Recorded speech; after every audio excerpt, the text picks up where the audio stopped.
Hi, everyone. We're waiting on our co-chairs to join, and then we'll be getting started.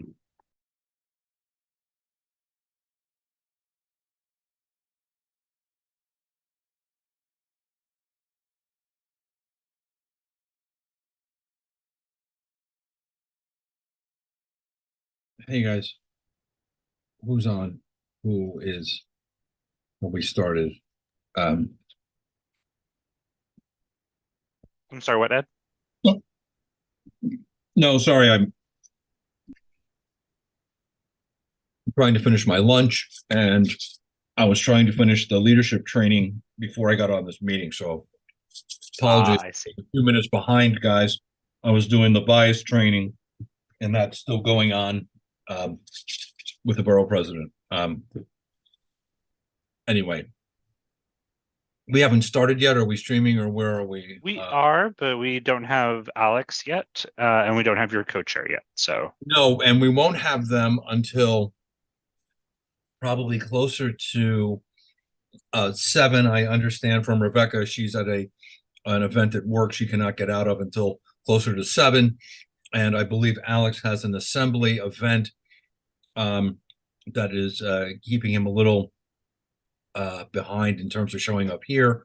But in the interim, until they come, what I thought I would do to keep us entertained and to bring us up to speed, for those who are not with us last week, although I see a lot of folks are back again, and it's nice to have you.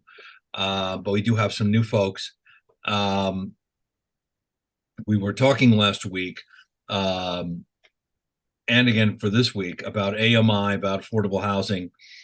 We had Alicia Boyd in last week talking about the 421A, talking about AMI, and thanks for that, Will. And talking about something I didn't realize, and I should, and mea culpa, I guess, as the chair of the housing, co-chair of the housing committee, is, and Will probably knew this from his time working with Dan, when he was with Dan in Dan's office, or maybe just in general, that when we're doing our development here in the city, you can choose. You don't have to use the federal AMI. I was always, although there are reasons why they do use it, but there's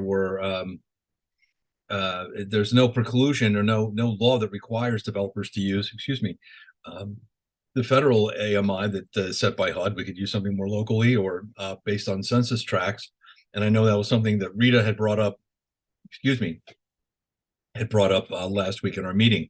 So anyway, what I thought, and Rebecca and I had texted about, was while we wait for Alex to show up and we can talk about what's going on, whether the revival of 421A or a different iteration of that, we were talking last week about doing a resolution in this meeting. And so maybe I'll just throw it open to maybe members of the public who are here or not here, or members of the board, if there's something we have in mind for when Alex does show up, when we have him. I should say Assembly Member Boris. We have questions or topics, and I really don't have much in between. I'm just trying to kind of bring people up to speed, but I should really throw it open. I see Rita's joined us. If anybody has any questions or comments from last week, I'll throw it open to folks at this point. So if you do, raise your hand, or if not, anybody has any good jokes or stories or something. But no, seriously though, anything? No. Okay, Rita, nice to see you.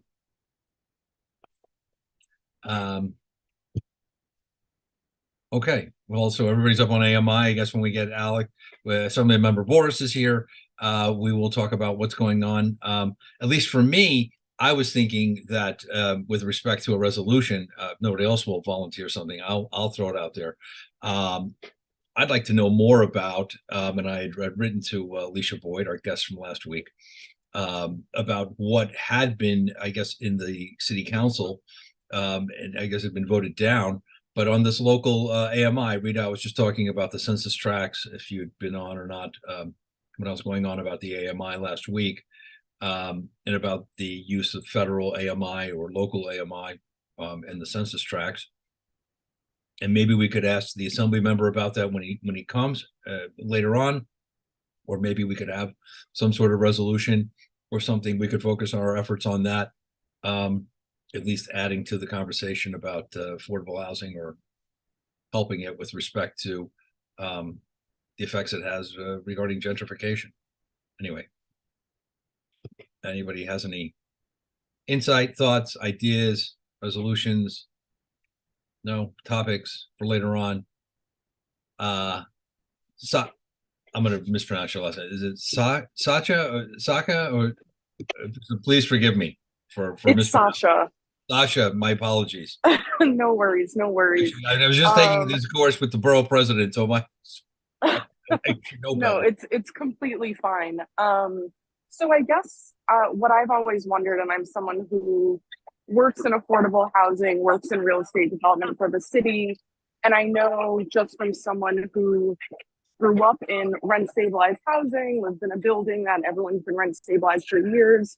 I'm always curious about if there's any appetite on a larger level to deal with displacements. So when we have new buildings built, if your building was bought up years ago before the change in the tenant law in 2019, a lot of people were, displaced from that. They couldn't move into the new buildings that get built. But I feel like if there is any appetite or resolution that those who are rent controlled or rent stabilized in buildings that are part of a rezoning or purchased by a developer to then build a new development that has affordable housing, this idea of grandfathering in people or a certain right of return for those who live there. That's a way to bring affordable housing and not displace people. I know that's kind of a much bigger policy topic or concern, but I'd be curious to hear what the assembly member has to say about that, or someone from a higher level of government, because I think that's why people tend to be resistant to development and scale, or developers purchasing land, because there's this idea of, well, if my building's a part of that, I may be displaced and I'm not going to have a new apartment, or I can't afford to live in my same area. Right. No, that's great. That's a great point. No, yes, I mean, I'd love for you to bring that up with the assembly member when he's here.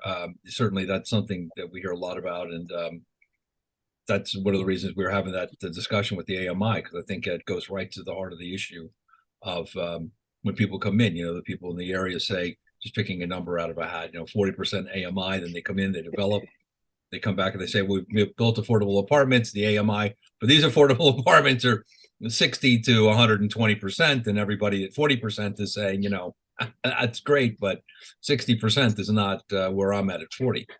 Yeah, it's always affordable to who? The existential question for this committee. Absolutely.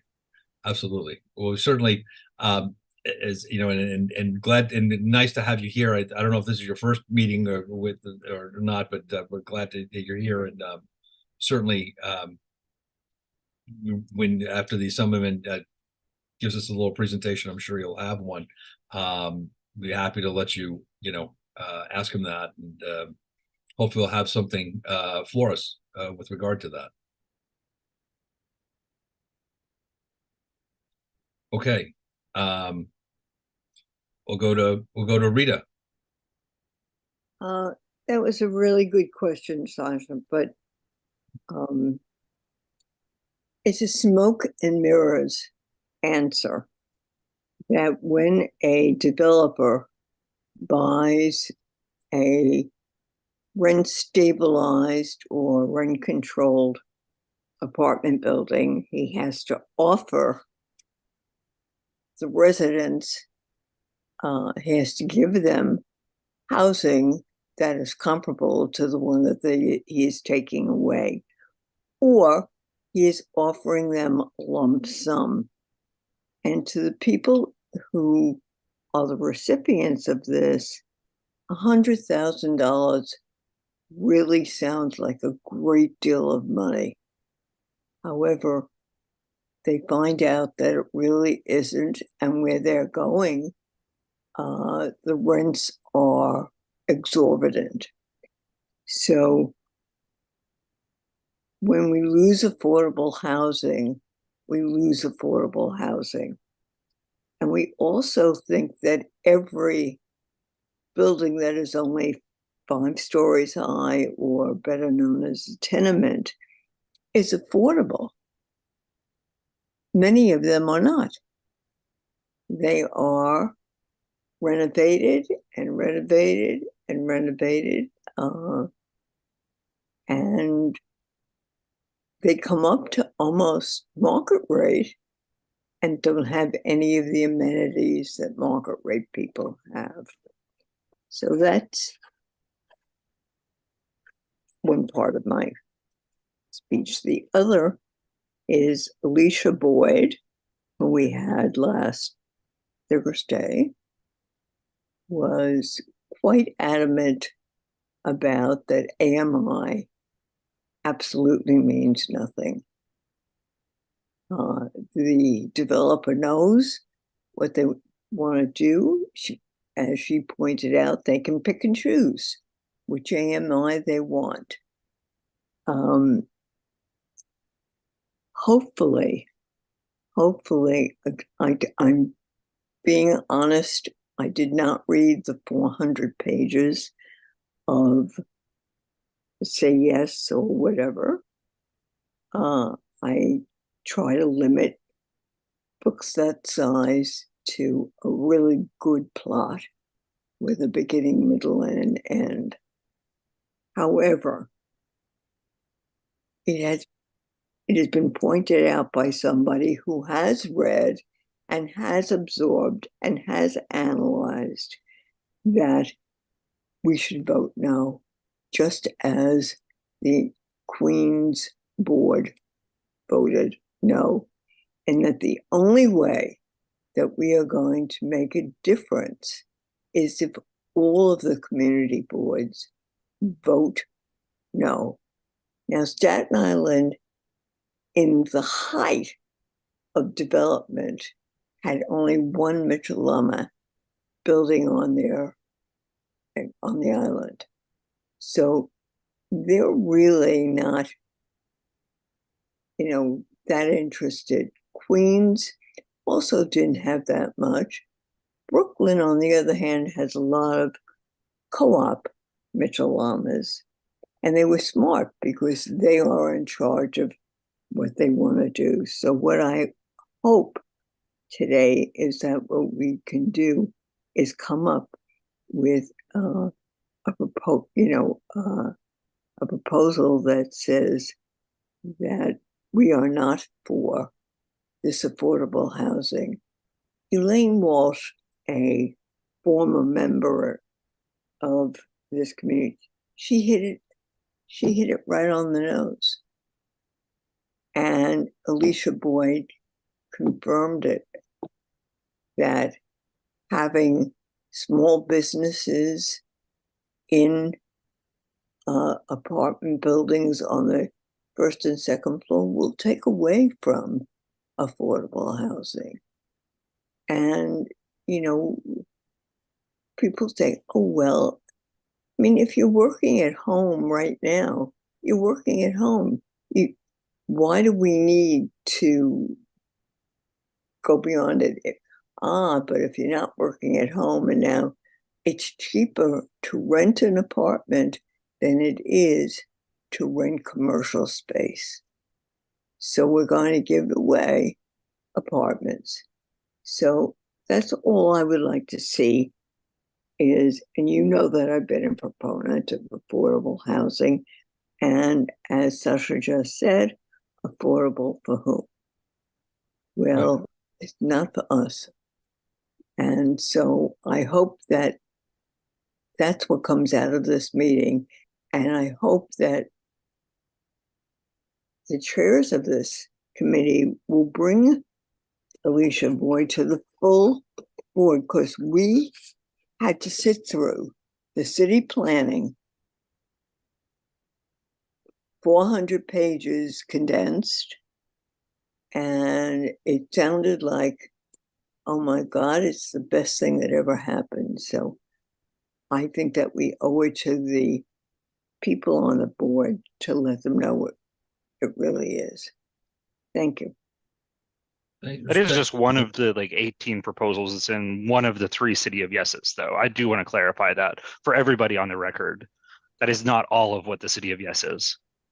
Right. There's more. There's much more to it, and as Will put out in the chat last week, we have until February. The Department of City Planning in November gave community boards, I should say, all 59 boards, time to review it and go through everything. I think we have. I read the letter. It was from November 8th or 9th. We have until I think it is the beginning of February to respond. And to Rita's point, I did see in the media that Queens Community Board voted against the City of Yes, and that I think I saw in patch maybe that CB7 across the park from us in Manhattan. I think it voted no, but I don't know any more about that. But yeah, Will is correct. There are many things to that with businesses and all of that, and that was something Alicia Boyd was talking about. And maybe we will have something on that ourselves as well regarding that. And maybe I know it's not in the Assemblyman's purview as a state rep, but maybe might have some thoughts on that when he's here later this evening with us. In the meantime, though, unless you have more, Rita, or no, or good, or we'll go to Juno Chalasong, and welcome, Juno, and what? Please. Hi, Ed. Hi. This is my first time on this committee, so I just wanted to ask to make sure, who controls what in terms of affordable housing? What's the balance of power between the city council and the mayor and the Department of Planning and the rest of us? That's a great question.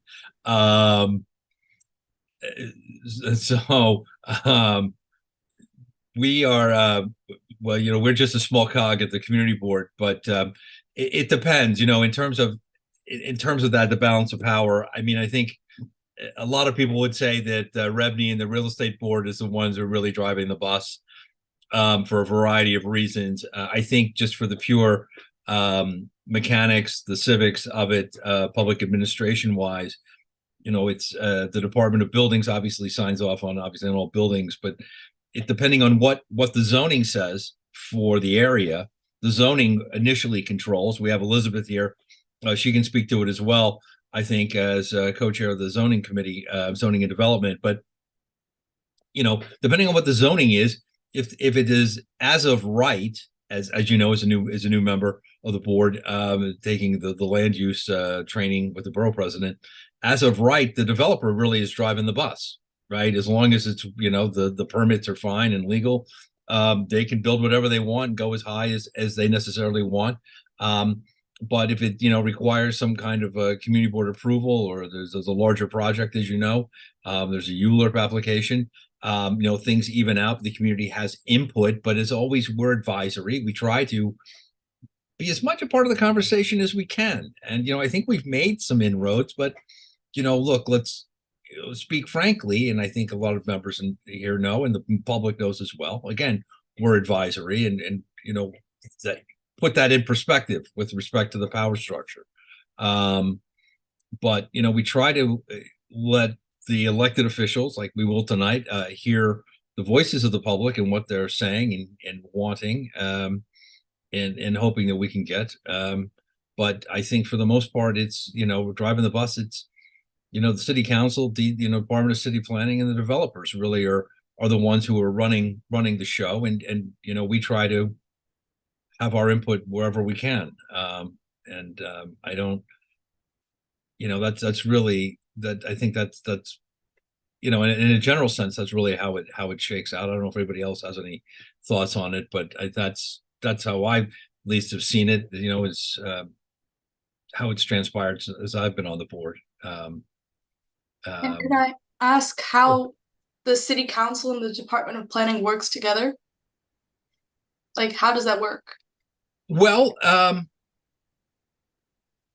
the Department of City Planning is a separate agency from the City Council, a separate standalone agency. Although in this particular case, the individual who runs the Department of City Planning right now, as Will knows very well, it was his former boss, Dan Garodnick, a former member of the City Council, is now running the Department of City Planning, but it is not always that way. In fact, Carl Weisbrod, who is head of the Traffic Mobility Review Board, just recently dissolved Traffic Mobility Review Board, was head of the Department of City Planning.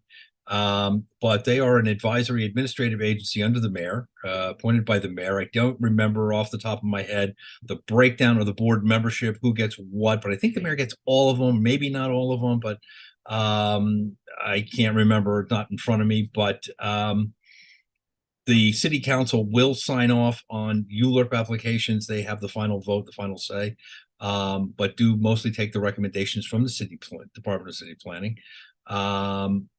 Like any other agency in a legislative body, I think they have that kind of a relationship back and forth. Obviously, they deal a lot with each other. So good, bad, and different. I can't say on, inside baseball if anybody else has information on that, but I think obviously the Department of City Planning is going to do what the mayor would like. So as much as the city council is on board with the mayor and his agenda, I think they have a good relationship. To the extent that they don't, I think there's probably a little more combative. But that's that's a general sense. Again, I'm not too sure right now where we are, especially with respect to the city of Yes. I think we're kind of finding that answer out right now. Right. I think that's what we're in the process of finding out. Thank you. Sure. Sasha, I would go to you, and it's nice to see your face as well, but I'm going to go to someone we haven't heard from first, and then we'll come back to you, but keep your hand up. Boaz, nice to see you. You're next. And Wilfian, there he is. Great. Nice to see you. Hey, Ed, can you hear me? Yes. Okay, just a quick comment. I really love what you said about that the community board is the voice of the community. And the community consists of many market rate people and families, including myself, our nurses, our teachers, our social workers. That's where they live, in market rate apartments. Not in affordable, not what is considered affordable housing. Affordable housing, this term, as we learned together in our previous session last week, it's a problematic term. No one really knows what is affordable housing, but at least one thing that the city of Yes is saying that we are going to increase the number of apartments, market rate apartments, and some of the affordable housing apartment. So yeah, there are some good news with the city of Yes, and yeah, thank you very much, Ed. Thanks, Boaz. I'll tell you what, I'm gonna hold off on any response because I see we have our assembly member, Alex Boris, has joined us. Alex, great to see you. Judy, I know you're waiting patiently, and Sasha as well. If you don't mind waiting, I'm gonna let the assembly member speak. I will remember where you are. It's great to see you. We're just having a little more of an existential, if you can, question as to what is affordable, and all credit to Juno, one of our new members, Sasha Salam, who's on as well, asking, affordable and who defines that, and what are we doing to build more affordable housing? And I don't know if you knew, we had Alicia Boyd on last week talking about AMI. I don't know if Rebecca had told you what we talked about, and so we'd love to hear what's going on, what's coming down the road, 421A or another iteration of it or something like that. And if you don't mind, I'm going to open it up for everyone to give you a little Q&A afterwards. That'd be wonderful. Thanks so much for having me. Yeah, happy to talk about it. I think that is a real challenging definitional question of affordable and affordable to who, and is 130% of AMI really affordable? And also, when you're looking at AMI, does that, it tends to take in a pretty big region in calculating that income that is perhaps not reflective of every neighborhood. So yeah, my name's Alex Boris. I'm the state assembly member for the 73rd district, which covers much of Community Board 8. It's good to see many of my friends here. And I am actually talking to you from Albany to give a little Albany update. Our session doesn't start until January, but we are all up here for our Democratic retreat as we plan out what to do in the next session. Housing will, of course, feature very highly on that list of priorities. And everyone knows that we have to do something here. And everyone knew that last year and the year before. And so I want to talk a little bit about maybe abstractly where we are and sort of the mindset that everyone's in, and then get pretty concrete. And those of you who stay really on top of the scuttlebutt in political news saw some of the dirty laundry being aired earlier today, but I will cover that in my update as well. So abstractly, where we are is everyone realizes that housing is an existential question for New York City, for the state as a whole, but I want to be specific here when I talk about New York City.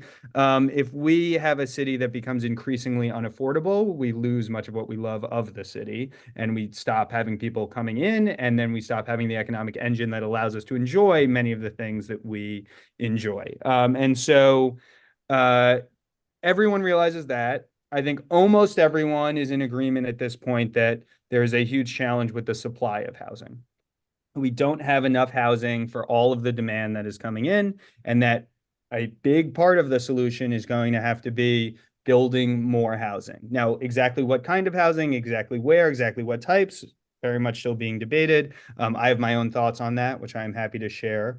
But we've all sort of come together on a feeling of we need to find ways of encouraging there to be more housing to be built. There are also many, many different proposals around housing. And instead of taking those piecemeal, collectively, we've really come to there's going to be some grand bargain in housing as the best bet moving forward.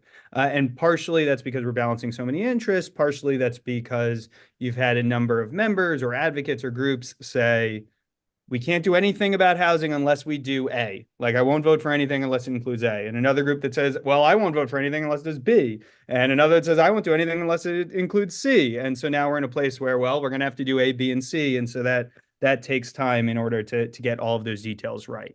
Now, the good news is the governor last year took a really big swing on housing, made it a top priority. We can quibble about some of the details within it, but clearly emphasized that housing was where she wanted to take one of her major swings.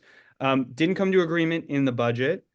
At the end of session, the Assembly and the Senate came together with a proposal on housing that I was very supportive of and happy to talk through some of those details as well. But we couldn't get the governor to agree. And unfortunately, in Albany, it actually takes three to tango, the Assembly, the Senate, and the governor. And that's why it's such an awkward dance sometimes. But the good news is, right, you have two fairly concrete proposals where people are saying, this is a compromise that I can agree with, and we're just one step removed from that. Now, what's the unfortunate news, the downside, aside from the fact that we didn't get it done last year? The governor's come out and publicly said she's not going to make housing a priority in her budget this year. Now, that doesn't mean we won't do housing at all. We could do it separately from the budget, which is often what we encourage in the Assembly, of not putting policy in the budget, because it's just a compressed time to really evaluate it. And probably all of your least favorite policies were policies that were done in the budget, and happy to run through those. But maybe that means we can do it separately outside the budget. A lot will determine how much the governor talks about it at her State of the State address on January 9th. But even if she doesn't really push hard for it, there still is a focus among many of the members of how we can get something done. So now getting to the specifics and some of the airing of laundry that happened this morning, there's been a real push for a 421A replacement. Since it's the Housing Committee, I think most of you know what 421A is, but very briefly, a discount on your taxes on rental buildings that are built in exchange for keeping a large percentage of them affordable by some definition, depends on the terms. And both labor and sort of the real estate industry have been working together to get some replacement for that program, which expired in 2022. The deal was supposed to involve some bit of a prevailing wage to protect workers, some bit of a tax break to make it actually affordable to build in exchange for having that discount on your taxes or exemption on your taxes. This morning, the Carpenters Union sent out a letter to all the legislators, but they also made it public themselves, so it made all the news, basically saying that real estate is not playing ball and are, I think the quote was, deeply unserious people. And even though labor is willing to compromise on prevailing wage, they don't think real estate's going to come to the table at all. Normally, when you go that bombastic, it's part of a strategy. It's not just people losing their cool. And so my hope, and it's based on nothing but a hope, is that they're doing that on December 4th, so that by December 31st, they've come back together around something that they can advocate for together. But clearly, they're far away from a deal for what they would agree to advocate, which would obviously make it a lot easier for us to push forward. With that, I think I'll pause because I would love to take questions as people have them, and happy to talk broadly, happy to talk specifically about any policy, both for, in a predictive sense of what I expect from the Assembly and Senate this year, but also happy to talk about any of my personal feelings on those bills as well. And with that, I think I'll pass it back. Sure. Well, thank you. That was great. Alex, we do always have a policy letting the public go first, and I don't want to forget, I had Boaz and I had Sasha. I had you both going before, but you haven't raised your hand, so I don't know if you have anything or for the Assembly member, but if not, I'll wait. I'll go to Judy Schneider first and then Rita, and then throw it back to the public and members of the board for questions. So, Will, if you'll unmute Judy, and Judy, welcome. And what do you have for the Assembly member? Yeah, Boaz, you muted. Did you have something to say? Alex, can you hear me? Yep. Alex, it's good to see you. Good to see you. I want to say, first of all, I'm very happy that to see you in Community Board Day. In general, I think I'm a big advocate for Community Board Day. I always push, I see you in the street from time to time. I see Julia Manning in the playground from time to time. I always say good things about Community Board, and I hope that the Community Board here will advocate for more apartments, because we need more apartments in Upper East Side. I know that there is always a plan, let's build there, but we need more apartments here in Upper East Side, market rate apartment. And yes, we need to preserve our affordable housing. But Alex, our teachers, our nurses, our social workers, our, young family, we rely on market rate apartment, and we need to keep the neighborhood. Yeah, thank you. Thanks, Boaz. Thank you. Thank you, Boaz. Okay, I don't know. Do we know? Well, I see a hand raised with a phone number, and I don't know if that's a member of the public or who that is. Do we know? I believe it's one of our board members, but I don't know for certain. Okay. Well, if I don't know, so I'll presume what you tell me, it's a board member. So if it's, I'll go back to Sasha, and then Judy, then to you, Judy, and then to Rita, and then we'll know who the board member is when they get unmuted. But to you, Sasha, and then to Judy. Thanks, everyone. Hi, Assemblymember Boaz. It's really great to hear from you. I see you're also a native New Yorker, went to PS6, I went to PS77, so I love seeing that. And an idea I floated, with this group before you joined was just, I think a lot of contention that comes with affordable housing development and new construction and market rate construction comes from this idea of displacement. We know generally around the city, tenements are what are usually bought up and demolished to then build larger buildings. Most tenements, by nature are rent stabilized. It's just a matter of how many units have been destabilized over time. And I'm curious to know if there would ever be an appetite from a state level, then kind of trickling down to the city of kind of a grandfather right or a right of first return of tenants. I think there's a few other municipalities in the country that do that, but I think when the public is very much like, oh, this big building's coming, or oh, like, am I going to get bought out? It comes from, well, where can I go? Because those who are rent stabilized usually can't even afford what exists in the market. And I know another issue that has come up with 421A, and I currently work for the city and I underwrite lots of these deals. And I know, much of the public thinks, developers just choose what they want for affordability levels, but that often comes from like HPD and what is actually financially viable. And a very large complaint about 421A has been it didn't like the amount of tax write-off that developers got did not yield a large enough public benefit.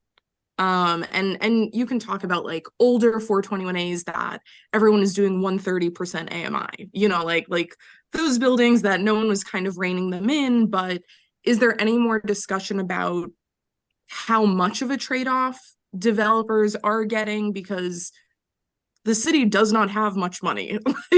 like it seems like we do, but we really don't.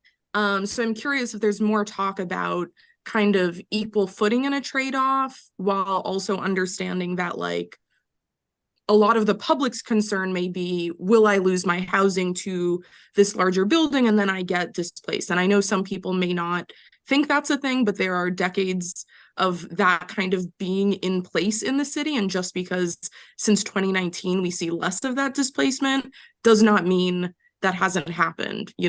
Case in point, the East 94th Street rezoning, one of the buildings that is part of that rezoning was cleared out before the 2019 law. That was all rent stabilized. It's been sitting empty since before 2015. That's 20 apartments that were rent stabilized that are now gone. So I'm just curious, in talks about a future successor to 421A, if there's any kind of balance between the trade-offs, and if maybe from your fellow legislators in the state, is there any kind of appetite with a right of return or something to deal with the concern of displacement for older buildings that are rent stabilized? Thank you. Yeah, so great question. So on the first one, I think it's a really interesting idea of giving people that sort of, if properties develop, that they have the right to come back. Obviously, those displacements are happening a lot less since the 2019 law, as you know. So that has happened much less frequently. Just because people have rights to stay doesn't mean they're not harassed out of it, and we see that, of course. But we've definitely strengthened those protections, and I think any idea that would allow us to build more while helping to preserve the people that are there, like I think everyone would be all ears for that. On the second one, on the 421A, yeah, I think when people are using 421A as a shorthand for a tax break for affordable housing and not necessarily a let's just renew exactly what 421A was and that iteration of it. Many people have talked about the flaws of that version. I was one of them during the campaign trail of I didn't like how that was being implemented for many of the reasons that you said. But I will say, a little bit on the flip side, just on the taxes piece of it, is that through 421A, you are getting an exemption for taxes that wouldn't otherwise be collected, right? It's taxes on units that otherwise are not built. And so on the one hand, it's giving money. On the other hand, it's money that might not have existed elsewhere. You could make the case that maybe a developer would have built it anyway, and I'm sure in certain circumstances that might be true. But how much housing has decreased since 421A expired That's a lot. is like really making this an emergency. And just some of my Yeah. favorite stats on this. New York City is a city of, over about 9 million people. Jersey City is a city of 200,000. I hesitate to say city, but it's in the name. Jersey City is building more housing in 2023 than New York City. In absolute units, not in percentage, not in absolute units, Jersey City is building more. So we're building affordable housing. We're just building it in Jersey. And I'd much rather build it here in New York City. Wow. Okay, thank you. Thank you. That's a grim number. Wow. Sorry, I'm sorry. I'm taken aback just by that I did not know that. That's wow. Sorry. Okay. Okay, Judy, patiently waiting. I don't think Boaz, Sasha, no more members public. Okay, Judy Schneider. Judy, you are up. Hi, Alex. It's always good to see you. Always good to see you, Judy.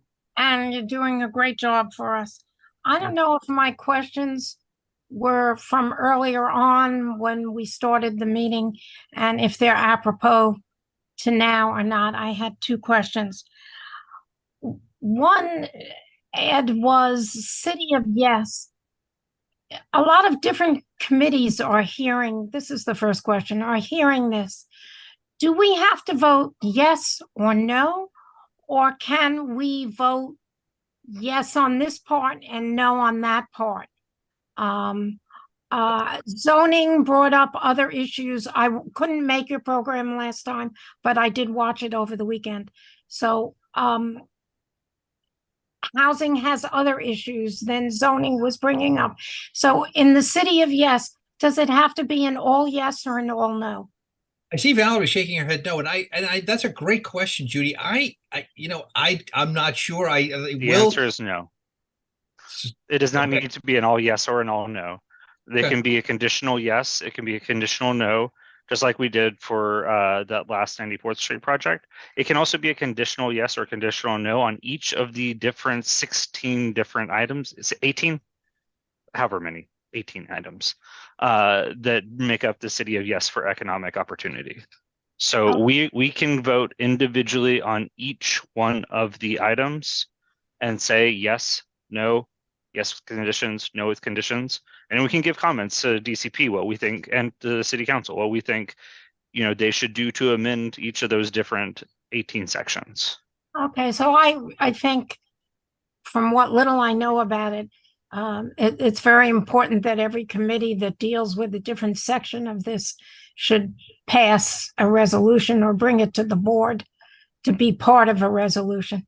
That's just my thought. Yeah, no, that's a great point, Judy. I think we'll probably, I'll talk to Rebecca about that. We probably will do something next month. I think on that we didn't have anything. Maybe get somebody from DCP to come in. I know they've been doing presentations, but okay. And then I have just one other thing that I've been reading and hearing about. Two things. One thing for Alex. One thing is, did I get mixed up? Did I read it wrong? But under the City of Yes, does the mayor want to give housing to people in basements where they're not allowed now? Well, house out in Queens is one thing, but a basement here in Manhattan is a totally other story.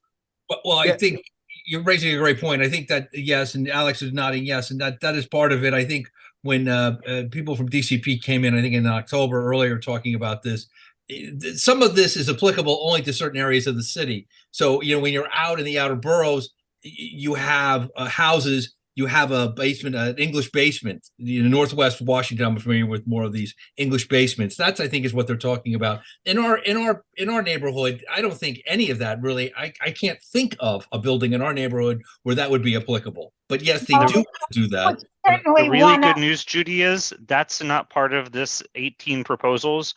There's Oh, three right. different city of yeses. There's the city of yes for sustainability that we already did, we voted on. There's the city of yes for economic opportunity. That's what we're currently being referred out to comment on. And then there will be a city of yes for housing opportunity, I think. I see Valerie nodding along. And that is going to be a third different proposal rezoning, whole section that we will have to like take apart and consider and vote on later next year. So that what you're describing about housing is not actually in the current proposal that we need to be having our public hearings on and voting on and considering over the next month and a half to 2 months. That's terrific. Glad to hear that. My last comment is for Alex. Maybe can explain. I'm not quite sure that I understand what the state law is, how it affects what the city law is. I'm very ignorant on we're doing this for the city, but then you're talking about the state. Maybe you could explain that a little bit. Yeah, how much time do you have? No. The quick version is basically the state can override the city on almost everything. And so there was a lot that we were debating last year as part of the housing package that we didn't pass at the state level, but was it within the city's power to do. And so now they're trying to pass it at the city level. And a lot of the zoning codes are done at the city level. And so City of Yes is all changes at the city level. There are a few things that only the state can do that can't be done on either level, like on both levels. It's just reserved for the state. And those are things like a big tax break for development, so the 421A version that we were talking about. That would also include certain changes to multifamily dwelling law. So I'm going to get the exact numbers wrong here, but we were just talking about the basement apartments. If you go from 1 to 2 units, I think that's fine. But if you go from 2 to 3 units, that crosses over the type of housing that actually needs a state law. There's some like cliff pieces like that. And then the other would be prominent one would be the FAR cap in any way that it's applied. So that could be generally getting rid of the FAR cap. That could be office conversions. So City of Yes includes changing a lot of provisions to allow office conversions, but offices can be larger than 12 FAR. And even if you allowed the full conversion, because of state law, you would only be able to do 12 FAR worth of housing in an office building, even if the building's already bigger. So things like that can only be done at the state level. Okay, thank you very much. I appreciate it. Thank you. Thanks, Judy. All right, Rita, you are next. Alex, it's so great to be represented by you. Thank you, Rita. So great to see you. The person that spoke to us on Thursday said that there are 150,000 empty units in New York City.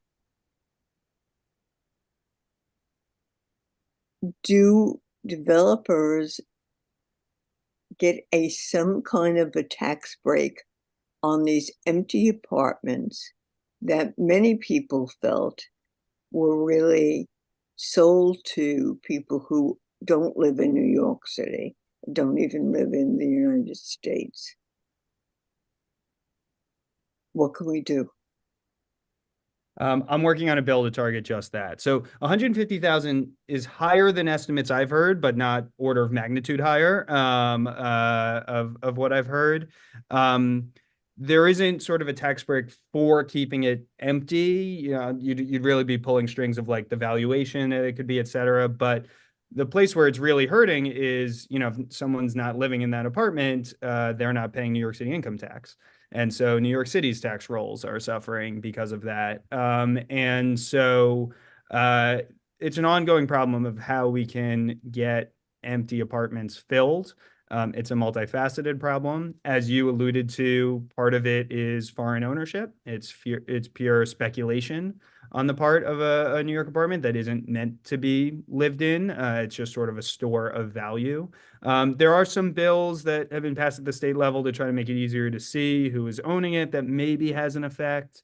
There's Part of it is some of these apartments are really require substantial repairs, and you wouldn't be able to repair them enough to recover enough in rent, especially rent stabilized ones. That's not the majority of them. I think that's a small subset, but it's a subset that certainly exists.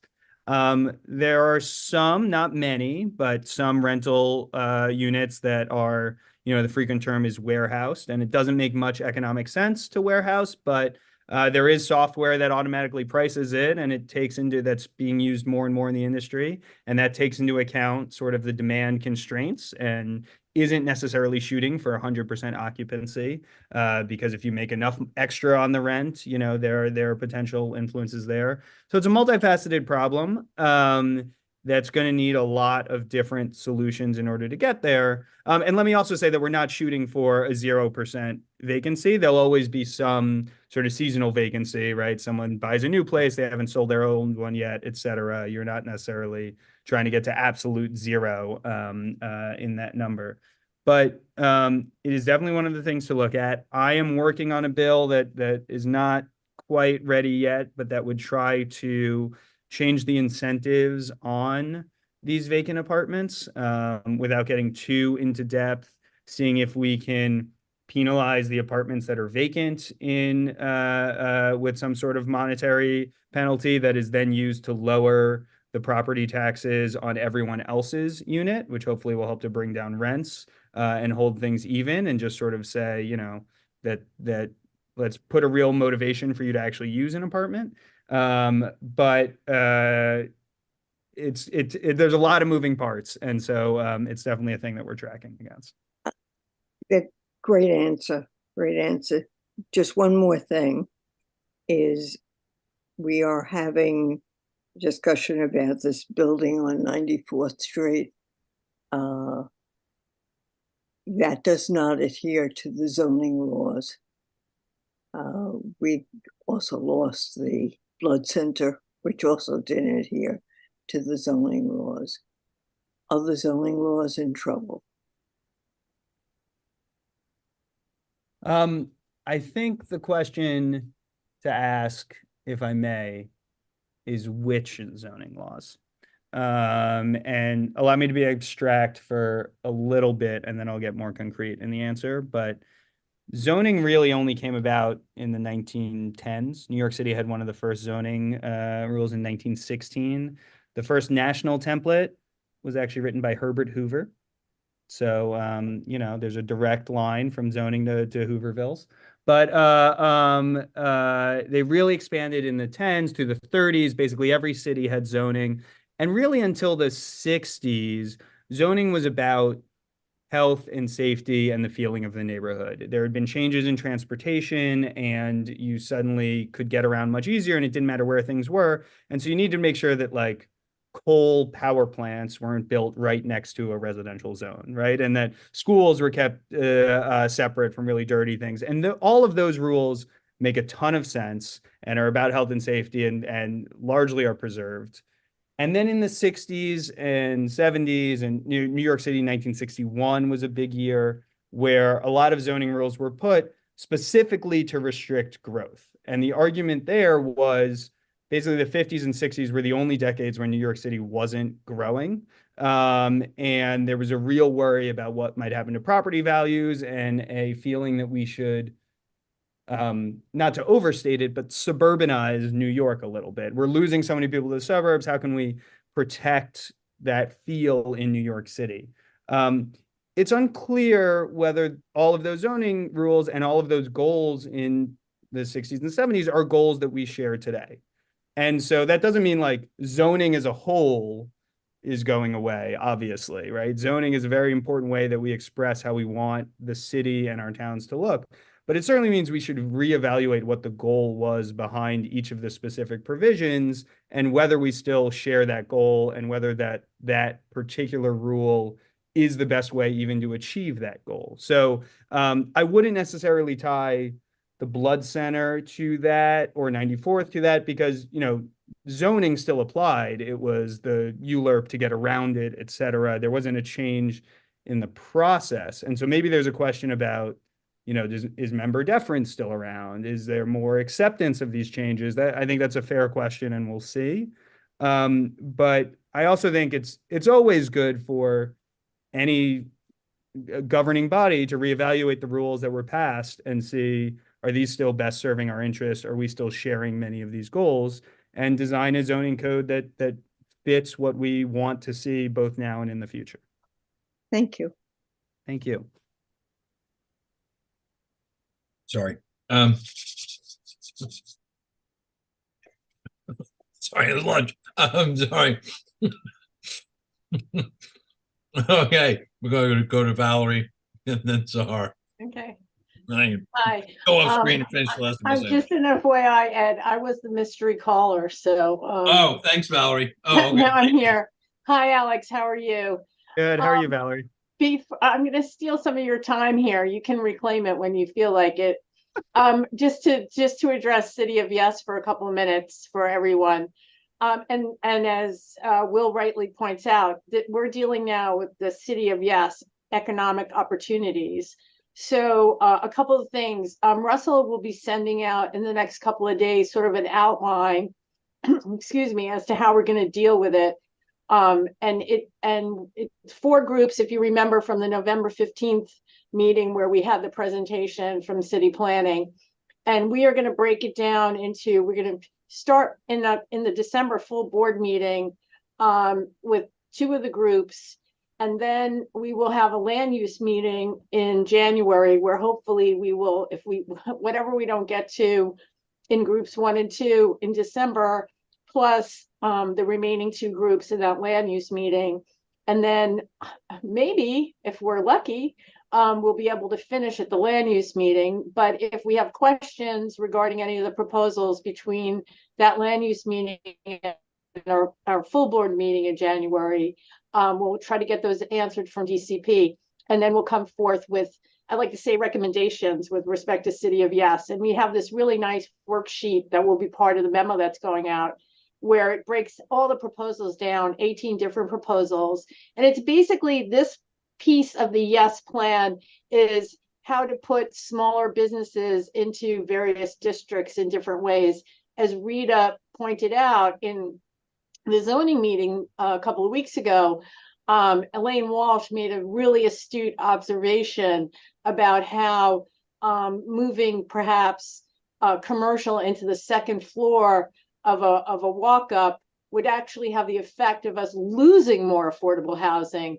And so we have to be really cognizant of that when we move forward. But that's essentially how we're going to look at that.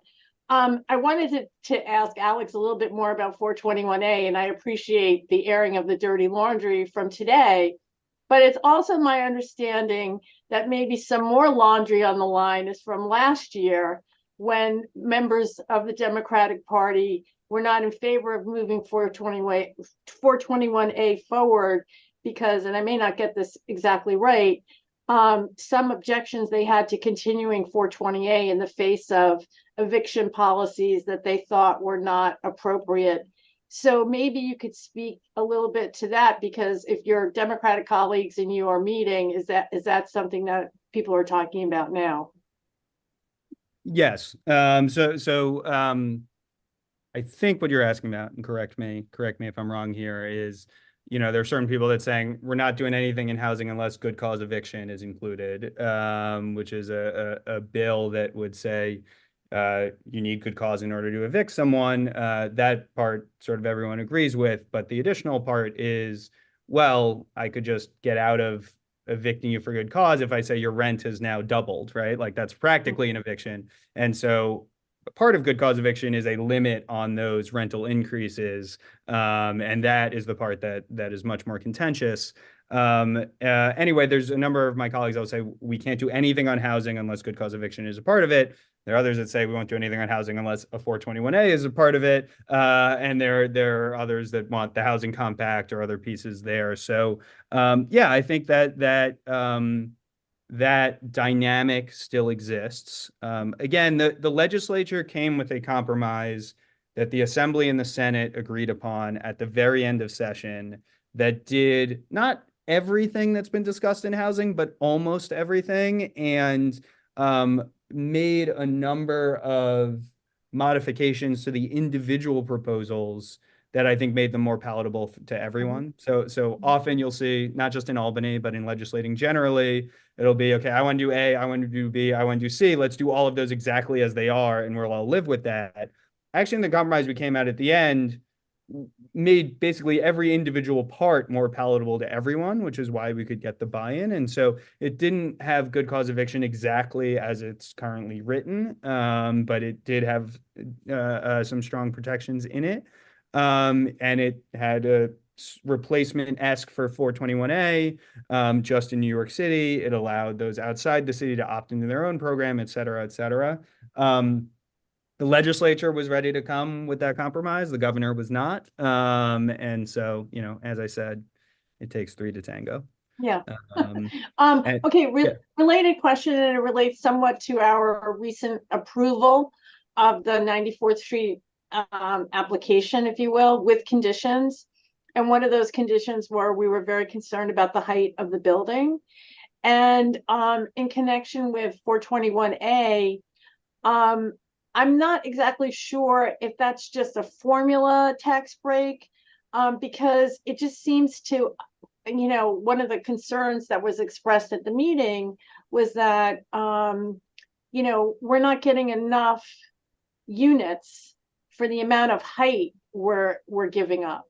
And since, unfortunately, the Far East Side has no height limit, you know, that we don't have a lot to bargain with.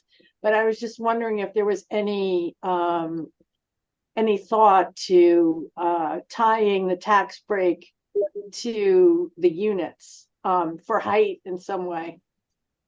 Yeah, the tax break, you know, it isn't written yet, right? But the way past ones have worked, and the way that I think people are talking about the future one, is that a certain percentage of the homes need to be affordable. And so if you want to build 12 and a third need to be affordable, well, that's your math.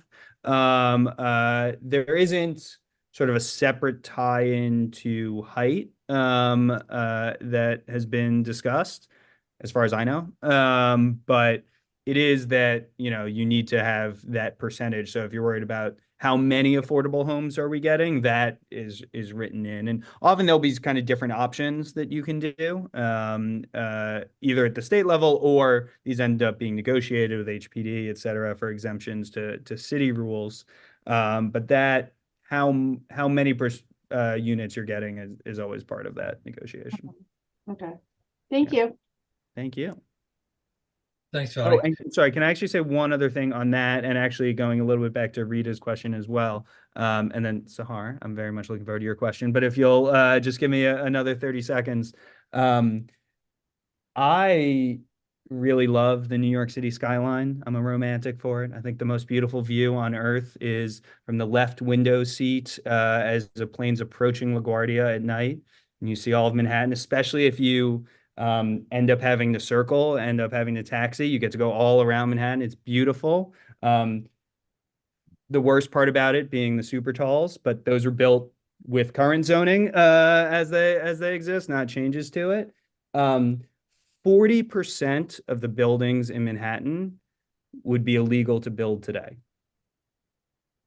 40% would be illegal to build today, largely because of the changes that were put in 1961, and so they're all grandfathered in to that. But you know, if you love New York City as is, our zoning code right now is not going to produce that. It's actually going to make that illegal going forward, and so and has made it illegal, and so you know, which is not to say every building should be 80 stories tall. It should not. All right, but it is to say that the rules that got us here are not necessarily the rules that we want going forward, or the ones that even will keep us in the current place. Interesting. Okay. All right, Sahar, you are next, and you are up. Thank you so much, and hi, Alex. It's great to see you. Great to see you, Sahar. Yeah, great. So I have two questions, and please pardon me for my ignorance if they, like, you know, because I'm learning on these meetings about all of these details.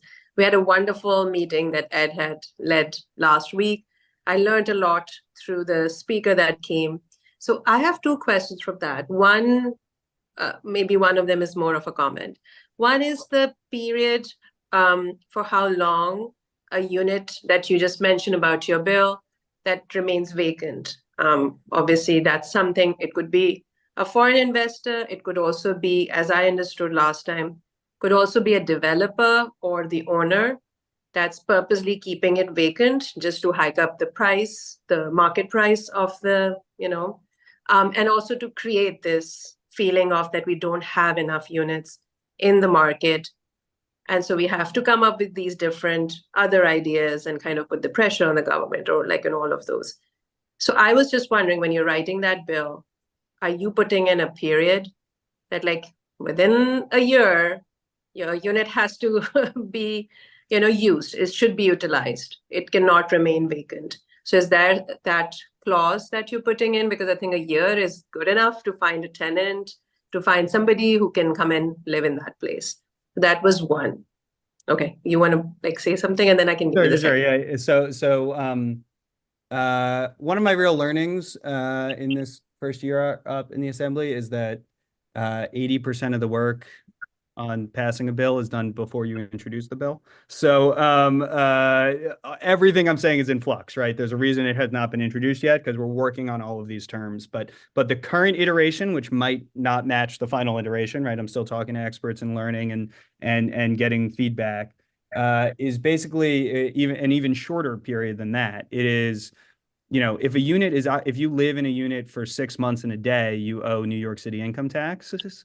So if a unit doesn't have New York City income taxes from it, we would assess a fee on it, but you could prove that there's, a reason why they didn't. And some of those proofs would be you had a tenant there for the first 3 months and then the last 3 months. So it was actually filled, but no one filed it. Someone died that year would be one of the reasons. You have a permit for repairs that are actively going on. You're actively working on the unit. Great. And there's a few other conditions that like, okay, yeah, these are reasonable why it hasn't been filled. But that sort of, there would be that assumption if it's not filled that, okay, there has to be some tax to it. And an additional piece, which we're playing with, is if it's vacant for an extended period, maybe we increase the fee on it. Now, the challenge is, right, you need to make sure that you're dealing with all of the reasons why a unit might be vacant. And if you have, it's a small number of units, but if it is one of those rent stabilized that is absolutely trashed and needs a gut renovation and isn't right, like I don't want to put a fee on that if that's not going to make a difference in motivating it. And it's just sort of someone who's already underwater. So the details really matter here, which is why we haven't introduced it yet. But those are the pieces that we're playing with. Okay. Yeah. That makes sense. We have to have some caveats. But the other thing that again came from kind of that, that lovely meeting, that, very informative meeting we had last week, was about that in our own city, in New York City, the AMI, which should be applied, frankly speaking, for me, I think it should be per borough, because even within our boroughs, there is a big difference. But even if you look at it as a city, when the AMI is calculated, and I actually took a snapshot of that when she was sharing, and I was quite stunned with the numbers that the AMI is probably, if it's just the cities, please correct me, Ed, if I'm wrong, around 70,000 or so. But if you include Long Island and the others, it just doubles up. Is there something maybe? Is that right? I mean, I can look up. It does, and I think in Westchester too. That's what also kicks us up too. Is we have Westchester, I believe. Westchester and Long Island. Those were the two I remember because I was so stunned. I asked her to repeat it. So because of that, I think she was saying 160,000 or something on those lines. Becomes the MI now. Having affordable units, right? With that kind of AMI, it just changes the whole scenario. And also, since these developers are saying we are constructing those affordable ones, so give us the subsidies, they're taking the resources as well, but then the units are so expensive, number one, they're not providing enough affordable ones, So that's kind of a little bit of a farce for me. The other part is like they're putting the ones that they are developing and putting it on as per the market price. The price is so high that people can't like really afford it. Like she was talking about Brooklyn. And so I'm sure it applies to our borough as well. So what I was thinking was, is there a possibility for you to pass a bill that brings that, like, you know, the AMI needs to be local? I mean, that's just as simple. I think that takes away a lot of this whole, like, you know, the mess that's there. And I feel like then we would have units available that people can afford to live in, because the market price would go down, because it would be the price that is according to the AMI. Is that something that you can work on as well? Maybe you can have those as a resolution Ed today. That's And something I then was thinking Alex can about. work on it. Yes. I don't It's a great point. And yeah, when you include Westchester or Long Island or including them. Yeah. It's not, I mean, it's nine counties. If I know, it's for us, it's 9 counties. It's the island, it's the 5 boroughs, it's Westchester, and I believe it's Rockland. I think it's Rockland, or is it Rockland, right? As well. Okay. Rockland. So it's nine counties. So I mean, that's so. I think what you're looking for is a census tract AMIs, where it's really hyper local at that point, right? I mean, census tract is a block. Right, in the block, right? You're in the block. That's yeah. So but being I more mean, make it practical, obviously, but like still localize it so that we can, in the long run, take away all these wrong issues with the market. Like, I feel like there will be just automatic, because she was mentioning there's a lot of affordable, there are a lot of units available. There is no dearth of like, you know, actual units in the market, but just because of these inefficiencies, I would use the word, is why we feel there is a huge dearth. And then hence all of these other elements are being put into place to increase that. So I would love to hear you if that's one of the things that you're thinking of maybe for the future, and having a bill on that. Definitely having better targeted AMI is something all of us are talking about as a way of doing it, both, you know, how specifically it applies and also what the levels are. In my opinion, I don't know the full bit of what was said, but in my opinion, there is a real dearth. This isn't an imagined situation. We're not building enough to keep up with population. We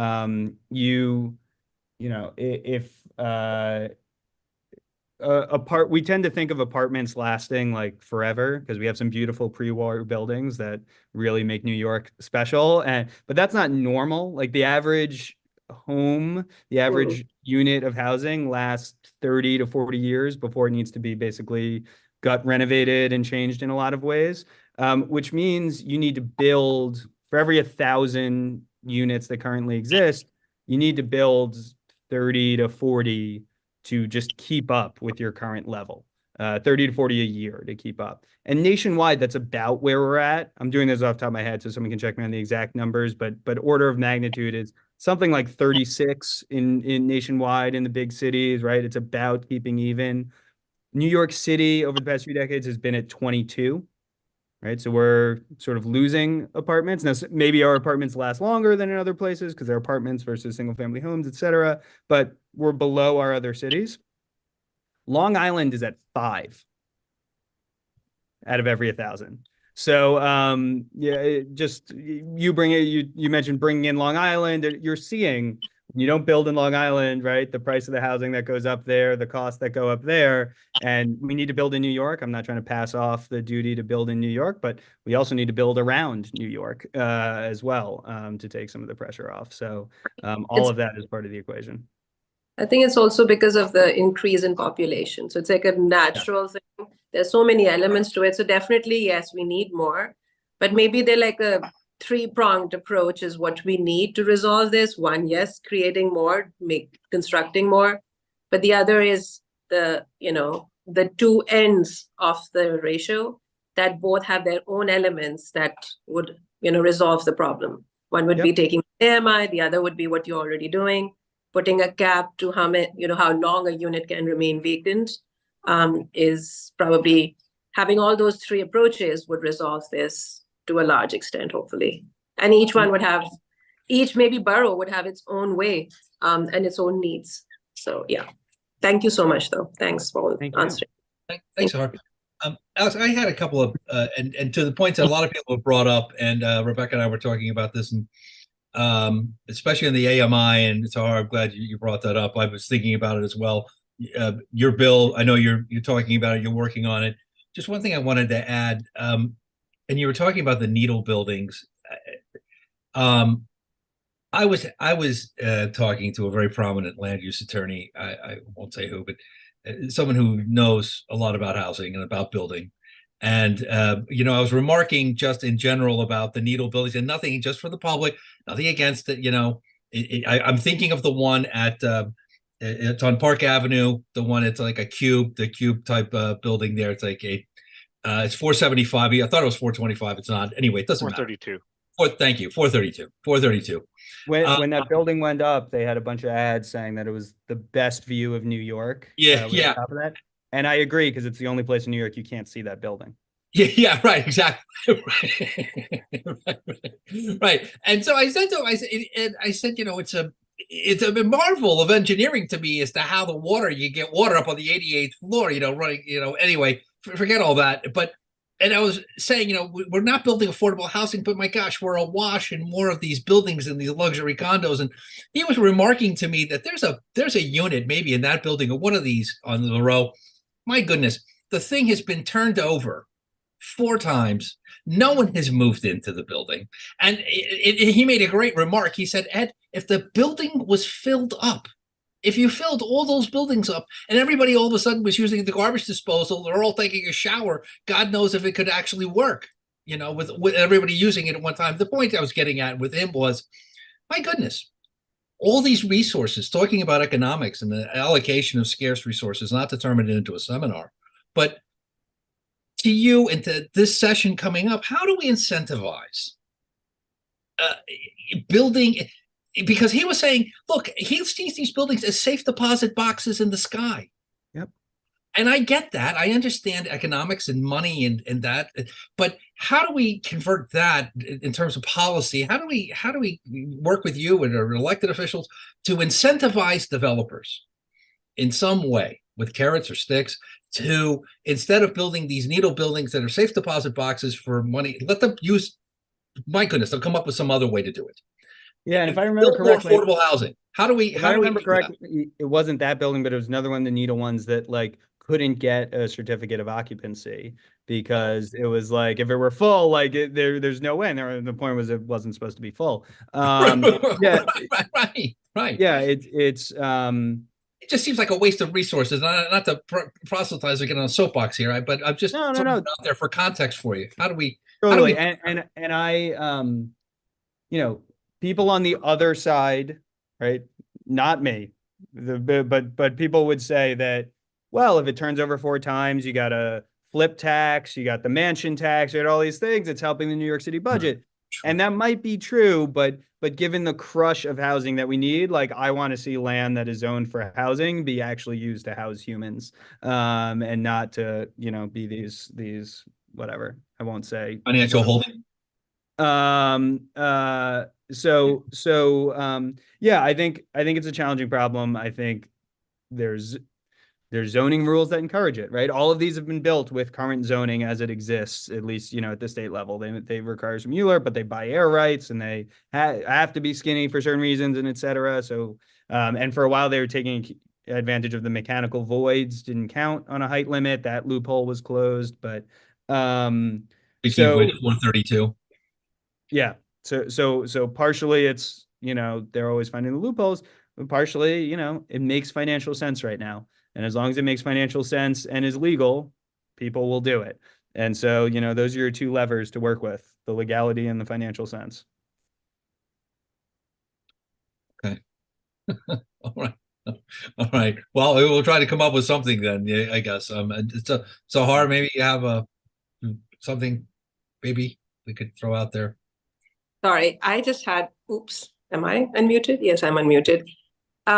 Something that I don't know if it applies here, not applies here, but I feel like there is a huge need in our area, in our neighborhood, are, parking spots, parking places, right? So I was just wondering, and since Alex, we have you here, so I'm just wondering, is that also something that we can, and I'm just asking, is that something also that we can have it somewhere in, like, kind of a, like, I don't know if it could be part of the bill or whatever, like with big, huge developments, they have a clause, like they are asking that we can have 2 floors for commercial.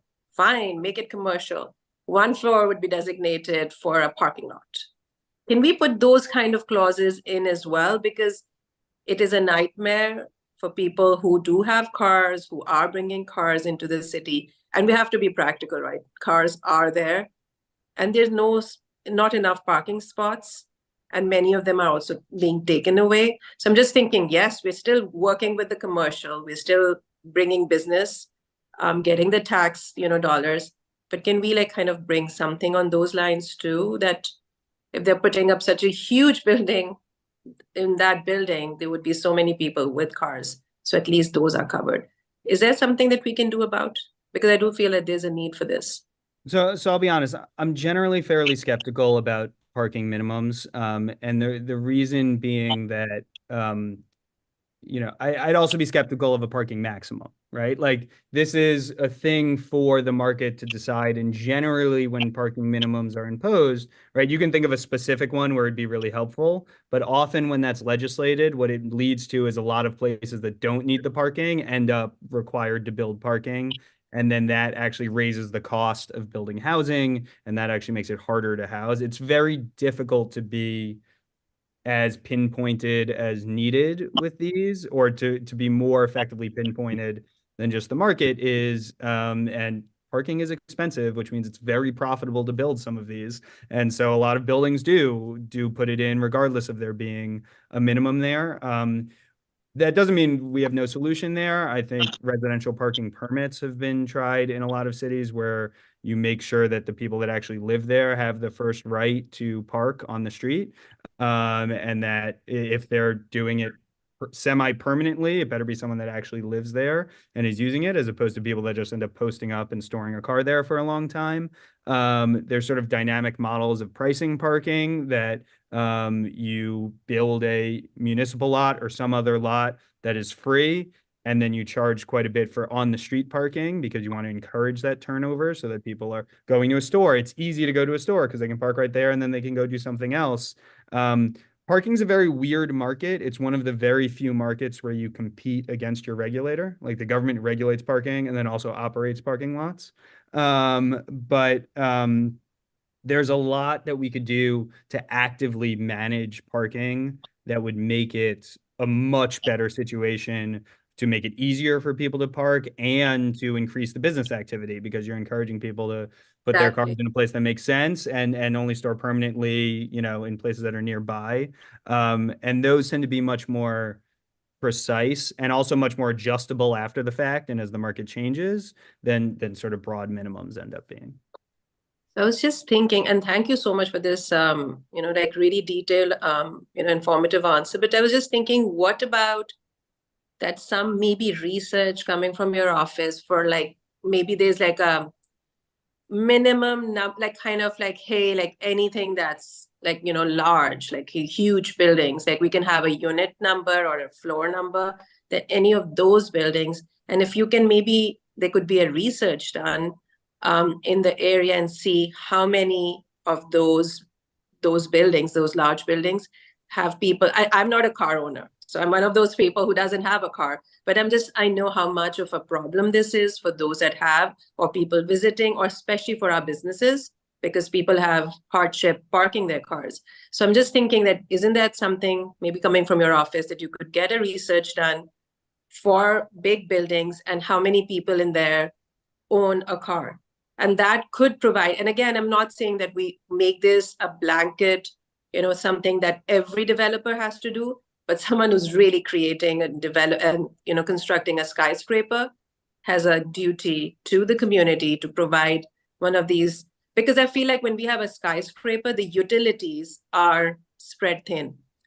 Those utilities include schools, hospitals, and parking spaces too, right? So, and like many others, right? Much more. So if maybe for just those developers, we put that burden on them, to create it, and maybe, you know, there are ways of kind of utilizing it and making it cheaper that they have to provide the resources for. So I don't know. I was just wondering if that's something that your office could Yeah, look sorry. into. Yeah. And then maybe, and if there is no need, then there is no need. But maybe that would lead us into something that you could put a clause that if you're building a skyscraper of these number of floors and this number of units, then you have to put in, so that at least they're covering the demand that they're bringing in.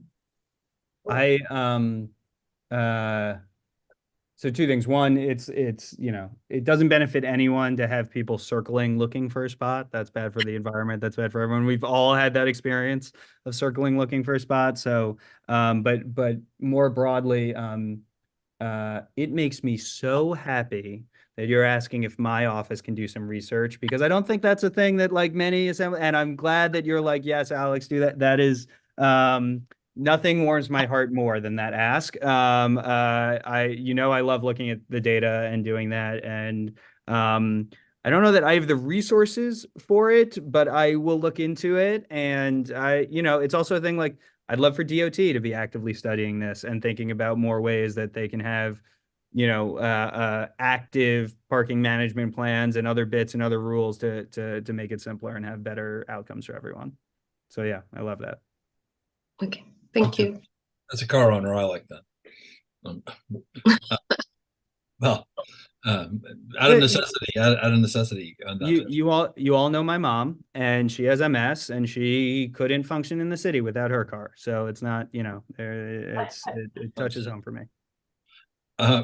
Valerie, you are up. Yeah, I'm not sure your mother would agree with you, Alex. on the car business, because she was very anxious to give up her parking placard at one point. So, but I appreciate that. But I just want to say about the parking and the research. I mean, there was a requirement for parking that was taken out of the zoning resolution 40 years ago. So theoretically, we're 40 years behind in minimum amount of parking we have. And for everyone who wants to open up the street for more vehicles to whatever type that you're advocating for, whatever it is, in my mind, the only way to do that is to take the parking off the street and put it somewhere else. And so that's why I don't really understand why.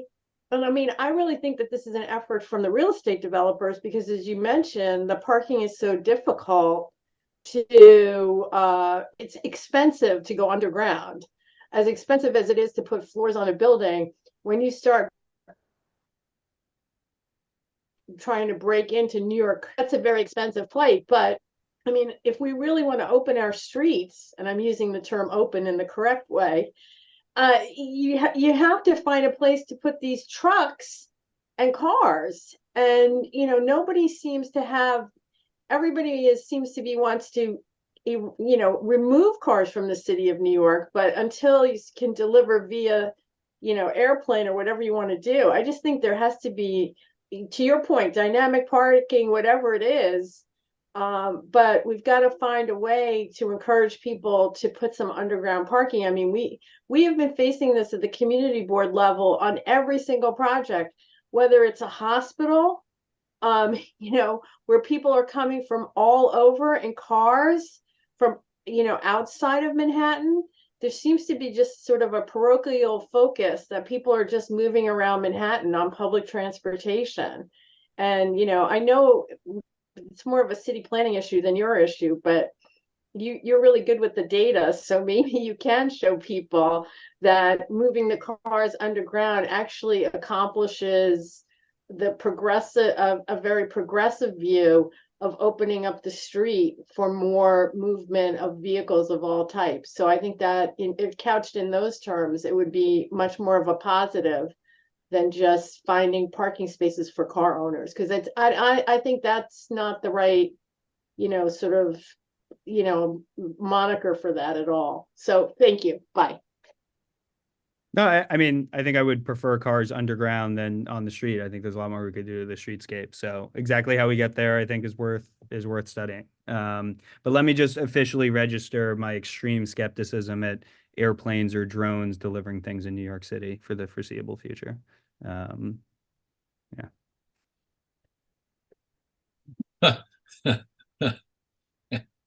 um, let's see. Valerie, you have your hand up again. No.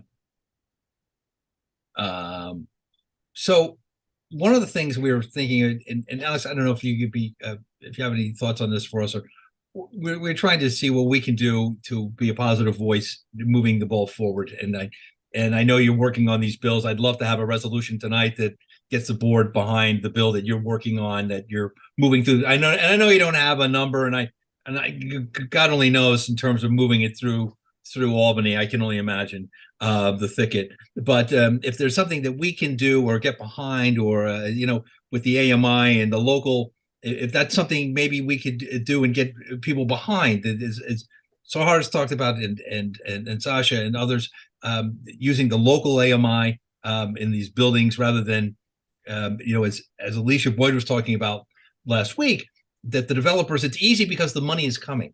So the federal money is coming, and so they just pick the higher AMI because they're getting the money either way, and it's more profitable to go with the higher AMI. But one thing I learned last week that, again, I was saying earlier before you joined, that I was not aware of, was that I thought that the developers were sort of, in a way, it was mandatory for them to be using the federal AMI, and it's not always necessarily the case. They could use a local AMI when they're building this affordable housing. So I don't know if that's something if there's something we could be spearheading here at the Housing Committee for the Community Board, to be a voice for you as the board, that you're associated with. I know you have others, but ours.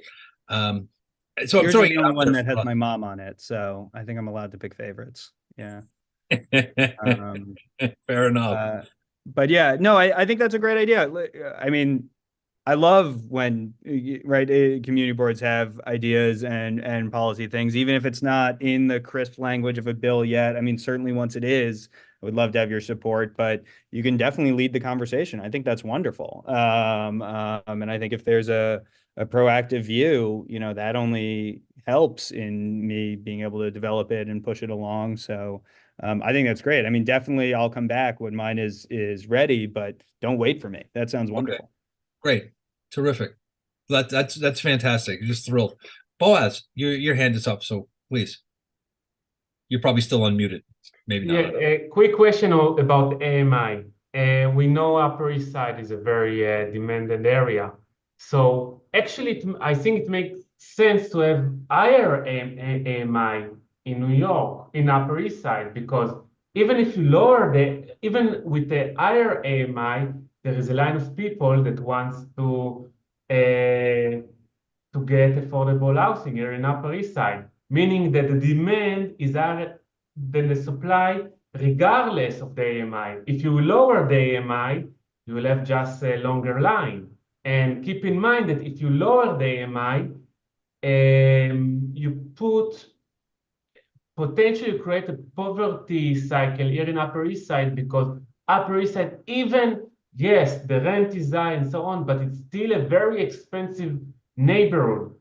Daycare is, I'm paying, I don't know, I need to donate blood for the daycare. Well, that's a whole other problem we need to solve. So I'm saying that, bringing super poor people to Upper East Side, helping them with the rent, not necessarily, will help them. I know it's not sound progressive, but that's the reality. Well, I think, no, your point is well taken, and you're absolutely right. But I think one thing, and I know Alex is well aware of this as well, is that, I think, someone correct me if I'm wrong here, but I think our community district might be, if you put it on a bell curve, I mean, we have both ends of the bell curve. I don't know if there's another community district in the city like ours. I mean, you have west of Lexington, probably I know from political contributions, you are at the top of the food chain in terms of donating money, okay, at that part of our district. But if you start moving east of 3rd Avenue, 2nd Avenue, you know, it's closer, resembles closer outer boroughs in terms of so your point, Boaz, is correct, but there are folks that are being developed. We just lost the Epiphany Church, for goodness sakes, on 74th. We just lost it, and a building is going up for more apartments, and that's the way of the world. It's the way of New York. But I can tell you that the people who are living on First Avenue in those tenements that are over there are not at the same playing at the same level as folks on Fifth Avenue. If you go 74th Street, 6 blocks over, it's two different. I agree with you 100%. But the thing is that there is more people that wants the demand is higher with the supply. So what I didn't agree with the presenter, that I forgot what her name is on Alicia Boyd. Thursday. What was her name again? Alicia Boyd. Alicia. I mean, she said that that actually it's a fake demand, or the supply. I don't buy it. I mean, she said a lot of interesting stuff, but eventually there is a real high demand here for both the market rate and for what it's called rent control or public housing. Right now, even if you increase the AMI, there will still be more people that wants to go into public housing, into rent control. Getting a rent control. Let's put the cards on the table, okay? Being a rent control here in Manhattan is winning the lottery. You know, it's like you made it. That's the thing, and everyone wants to be in a rent control, in a rent control, or having their family in a public housing. But the demand is higher than supply, regardless of how you play with the numbers. Increase the AMI, decrease the AMI. There is more. You need to increase the supply in order to meet the demand. I have often said that's the beauty about the market rate. The beauty about the market rate is that demand is high, then the supply increase the price until the demand is decreasing. I have often said that we need to get out of a mindset where you have to win the lottery to get an apartment in New York, whether that's a housing lottery, the birth lottery, or Mega Millions. But those seem to be the only 3 ways to get housing in New York new, and we desperately need to change that. This is the risk of inviting me to a committee meeting on a topic that I love so much, is that I am scheduled to be here for 30 minutes and I'm going on in an hour 20 and having a blast, but I am going to have to depart. It has been just wonderful talking with all of you, and all of you know how to get in touch with me. And I'm very excited to keep working with all of you and keep advocating for our community and finding ways to grow it and embrace it and preserve the pieces that we love and just continue to make it better every day. So thank you for all the work that you do. And thanks for being so generous with your time tonight. Thank you, Alex, for being so generous with your time. I knew this moment was going to come. I was hoping it would be later, but I knew it was coming. Anyway, thank you so much. It's really been a pleasure. And we come back at any time, and we look forward to hearing about the bill and everything. So thanks so much. Don't tell my team how much time I spend here. They won't let me come back. But thank you. Okay. Hopefully we see you at the holiday party. Yes, I will be there. I'll see you all there. Fantastic. Thanks so much, Alex. Okay. All right. So taking that admonition from our local assembly member, I throw it open to us. If anybody has any ideas, I don't want to. It's just me. As the chair, I don't think I should be, doing it that way. I like the committee to do it. So I think Rebecca shares that with me as well. So anybody has any ideas, board members, as to resolutions that we would like to advocate for? You heard the assembly members. We could lead from our position here. It's a rare moment. Any thoughts on local using AMI on the new 421A bill? Any thoughts anybody has? Anything? No, I see no hands flying up. No one waving wildly. So no thoughts, no. Okay. Well, I feel like we should have some kind of resolution, but if we don't, if people feel like we're not throwing it, Abraham, welcome.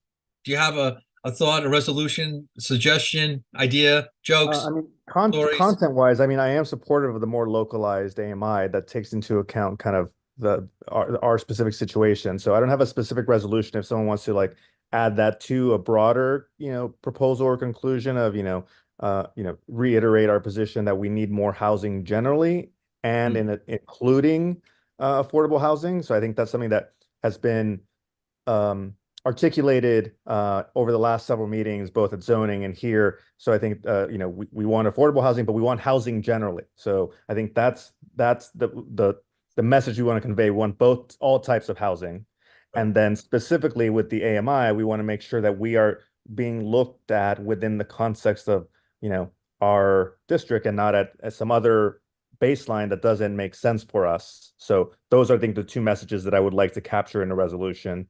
And welcome to amendments or additions. Anyone? I feel like Ben Stein. Anyone? Bueller? Anyone? Bueller? No? Rita? I think that Abraham hit it. I propose that all development within Community Board 8 use local AMI in the percentages. Okay.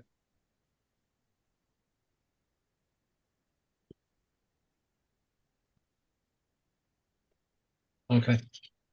Sahar? Just to add to what Rita just mentioned, should we say local city AMI? Just to clarify it a bit further, is that something?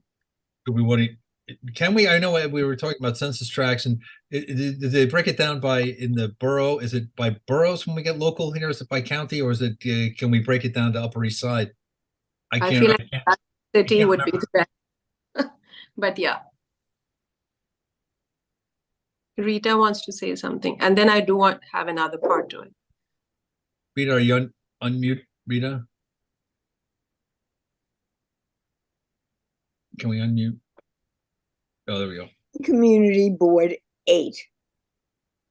Any development has to use local AMI. Okay, within the community district. Within the community district of Community Board 8. I'm not talking for 7 or 11, or they should copy us, but that's what thank you, Abraham. Thank you. I'd say I don't know if it's available at that level, but if it is, great. So I would say as localized an AMI as available.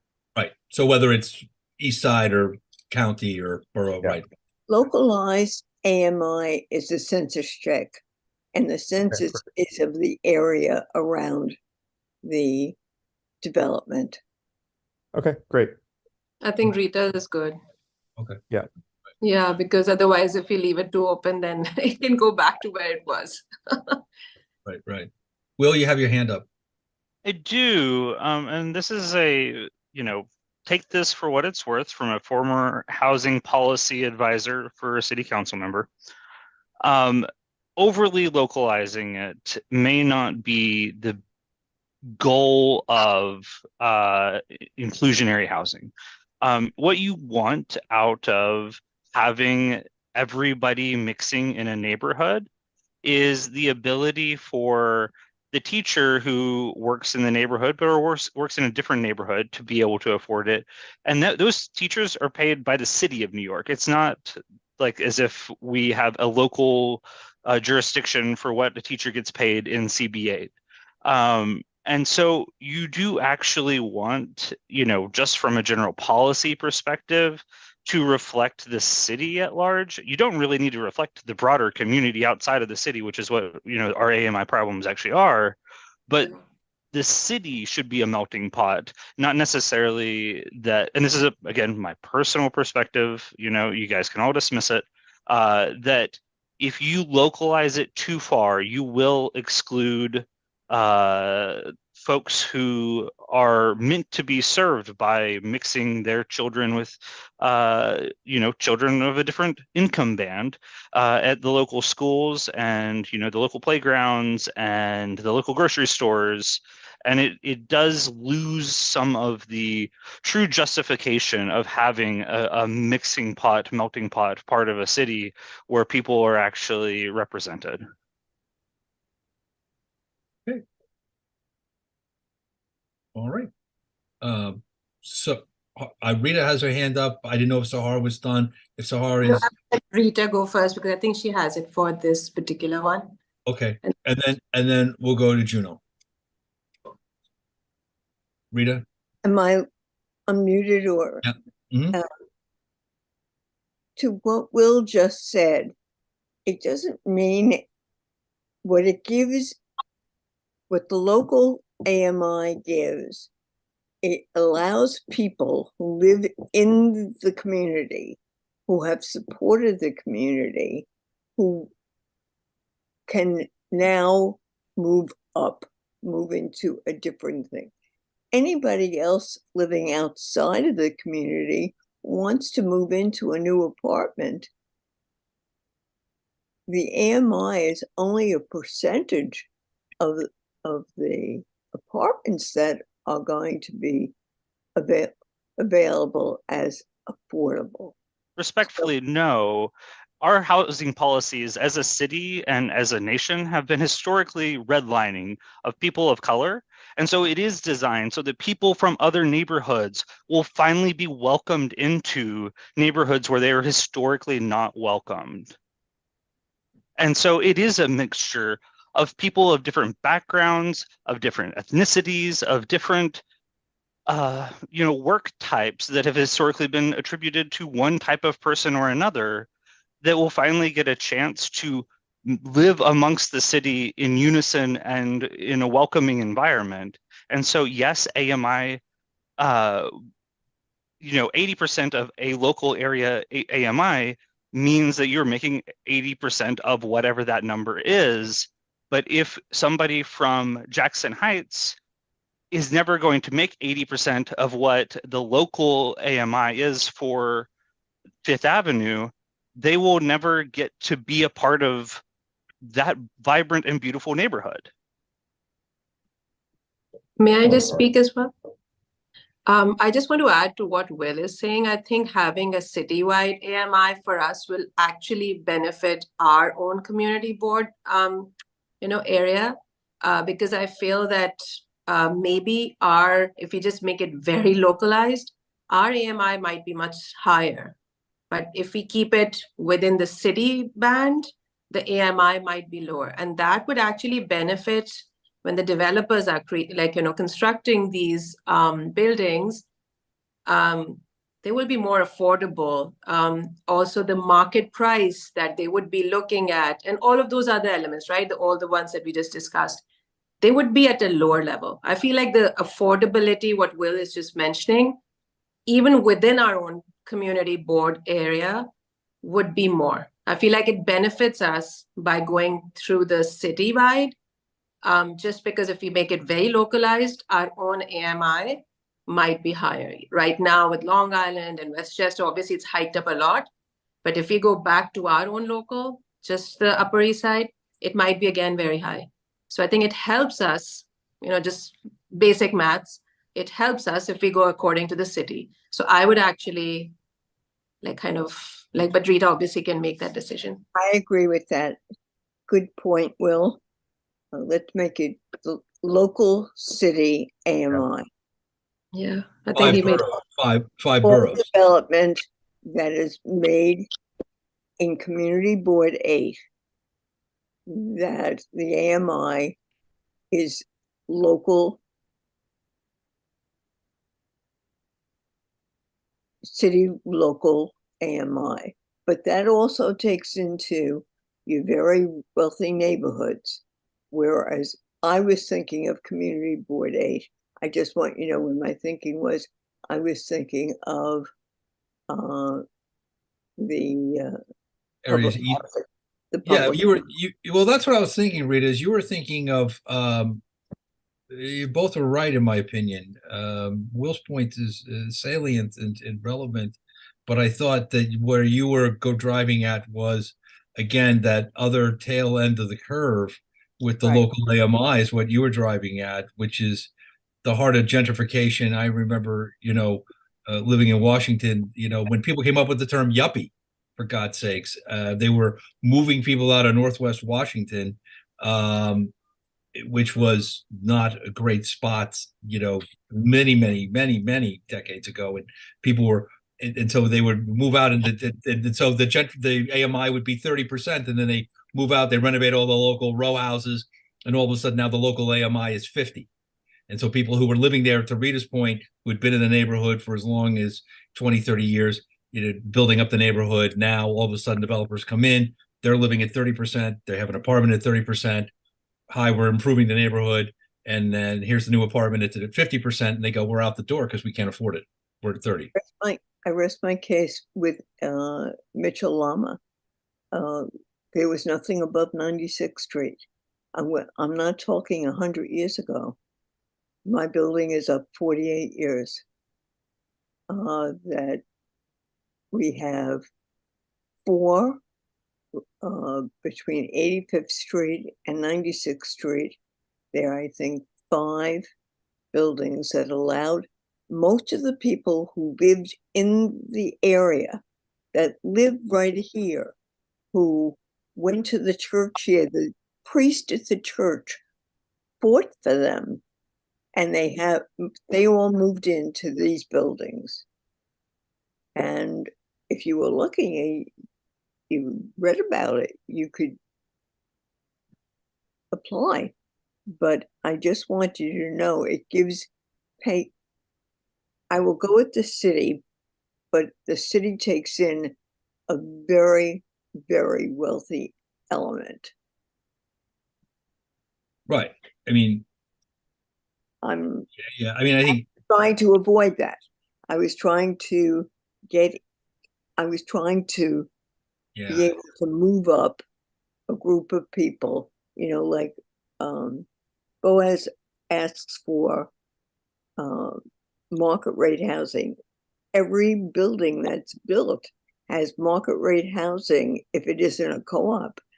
And the percentage is of, affordable housing, but the largest percentage of the building is market rate. It just, that's what I was using as an example. Sure. Okay. So Hardy, you still have your hand up. Sorry, you still have your hand up. No? Yeah, you're giving me a chance? Okay. So, and I want Rita's help on this because I think she does the resolutions like so well. The other one was when, Alex was mentioning about the units that are vacant. I just wanted if we can, and I want your advice, all of you.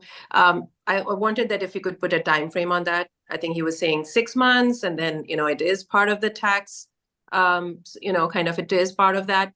Maybe we don't make it so concrete, but can we give it a time frame and request for that? So can we have a resolution on that? Because I feel like having these vacant units, whether it's an investor from abroad who's keeping it vacant just to hike up the, get the capital gain over the years, or whether it's because the developer wants to keep it vacant, as we heard last time, which could be a case too. So how do we put that in a resolution? Rita, could you help me with that? Yeah, I don't, Sahar, you know how I feel, but that is not part of this resolution. I don't think that we are telling a developer how they can manage their business. I think what we're telling them how they can build their building. So do you want to put that in, or should we have it as a separate? I think separate, maybe have two. I think it's cleaner. I think it's cleaner as a separate one because they are 2 different separate issues. And I think, sorry, you're getting at, I think what Alex Boris was talking about was the bill he's working on, which is when people are using, Rita, I think to address the issue you're talking about, the reason why I think Sahar is bringing it up is that these developers aren't building this with capital they're getting from Chase Manhattan, just walking in the door and building an as-of-right building. They're getting tax breaks from us as taxpayers. They're getting a benefit from the public. And what Alex's bill is addressing is, as you heard, is that if you haven't rented this apartment within a year or whatever, I think, sorry, you were looking for the time frame, within a year, then, you're going to have to pay some kind of penalty unless there's some, because I think what Alex was alluding to is that that there's a financial incentive that may not be necessarily clear on its face as to why that apartment isn't being rented right away, per se. Absolutely. So I definitely had this in mind that these would be two separate. They're not interconnected at all. But I thought that if we can have a second one too, he's already doing it. I just want to put a time frame to it, is all that I was asking. So how should we word it, if I can get help on that? So why don't we do this? Why don't we that we have a go ahead. We vote. Well, what I was going to say is, why don't we do this? Why don't we wrap up what we have with Rita's, and then we'll let you introduce yours, and then if people have some things to add to that, we can do that, and then we'll have two separate ones if that works. I think, is that efficient? Abraham's nodding it. Yeah, that works. Yeah, absolutely. That's what I was thinking too. I'm sorry. Okay. I mean it to be... No. It's absolutely no. This is great. So, if Rita, if I have it right, I think your resolution is pretty straightforward and simple. That all development, all new development in CB8 use local AMI, and that, as Will suggested, we use local New York City 5-borough AMI. Yeah. Or do you want to county, or do you want to use county, or do you want to stay with the 5 boroughs? I had one suggestion on that. Sure. And maybe this will solve the conundrum of whether we use CB8 versus city. Why don't we just say that it'll go to the most beneficial one? If we want the lowest AMI of the two, whichever one it is at a period of time, it uses that. Great idea. Okay, great. Definitely buy it. Okay. Because say the census is whatever, every 10 years, where they will use the lower of either CB8 or the city one, and then every 10 years it chooses which one it is that's most beneficial. Okay. Great idea. Okay. All right, great. So then that's pretty simple. We have just the committee members here can vote. So if I bear with me, let me pull up my participant list here so that I read out who's here. We have Sandrea Coleman. We have Juno Chalasong. We have John McClement, Sahar Hussein, Rita Popper, Abraham Salcido, and myself, Ed Hartzog, seem to be the only members of CB8 here. Yes. Okay. Yeah. So, thanks, Will. And so, I guess anybody want to move to call a question, or however we want to? Okay. Call the question. I second that. Okay. Okay. All in favor? Yeah. Unopposed? All in favor? Looks like it's all unanimous. Anybody opposed? No one opposed. So it passes unanimously. Okay. We have that one taken care of. Now, Sahar, we can move on to the resolution you were talking about. Yeah. About the... So the wordings, I do need help with the wordings, but I think everybody understands what I'm trying to say. That if we can put that, I propose that there is maybe a year. I feel like a year is a good time frame because there might be some, like, we have an economic, downturn, and it is sometimes harder for people to rent out their place, but whatever the case may be, or any other issue. So we can say, I propose that the empty units, please, Rita, help me on this one, will be that if they are not occupied within a year, then there will be a penalty. Is that what we're saying? What exactly, how do we want to do it? How about that whatever tax that they are getting will be rescinded? They are getting a tax break for not... Did I hear correctly that they are getting a tax break if they are for being empty? So what we need after a year that tax break goes away. I think there are 2 points to it. One would be the developer, what Rita, you're mentioning, that their tax is taken away. And the other could be an owner, right? And of a building. And Right. that owner is just keeping that place vacant, right? So maybe both those elements, so could we make it a little broader so that Well, maybe it's not a new developer, right? if I could jump in, the developer isn't really getting the tax break, as I understand it. Owner. Getting subsidy. No, the developer, what the developer is getting is a hook for buyers. Is basically saying you're getting tax-free, you're building tax-free units for a period of time, which will make them attractive. It's the same way that when you go to donors for charitable donations, if you say to someone, you can donate to a 501c3 and take a tax deduction, or you can donate to another charity, but you don't get the tax deduction.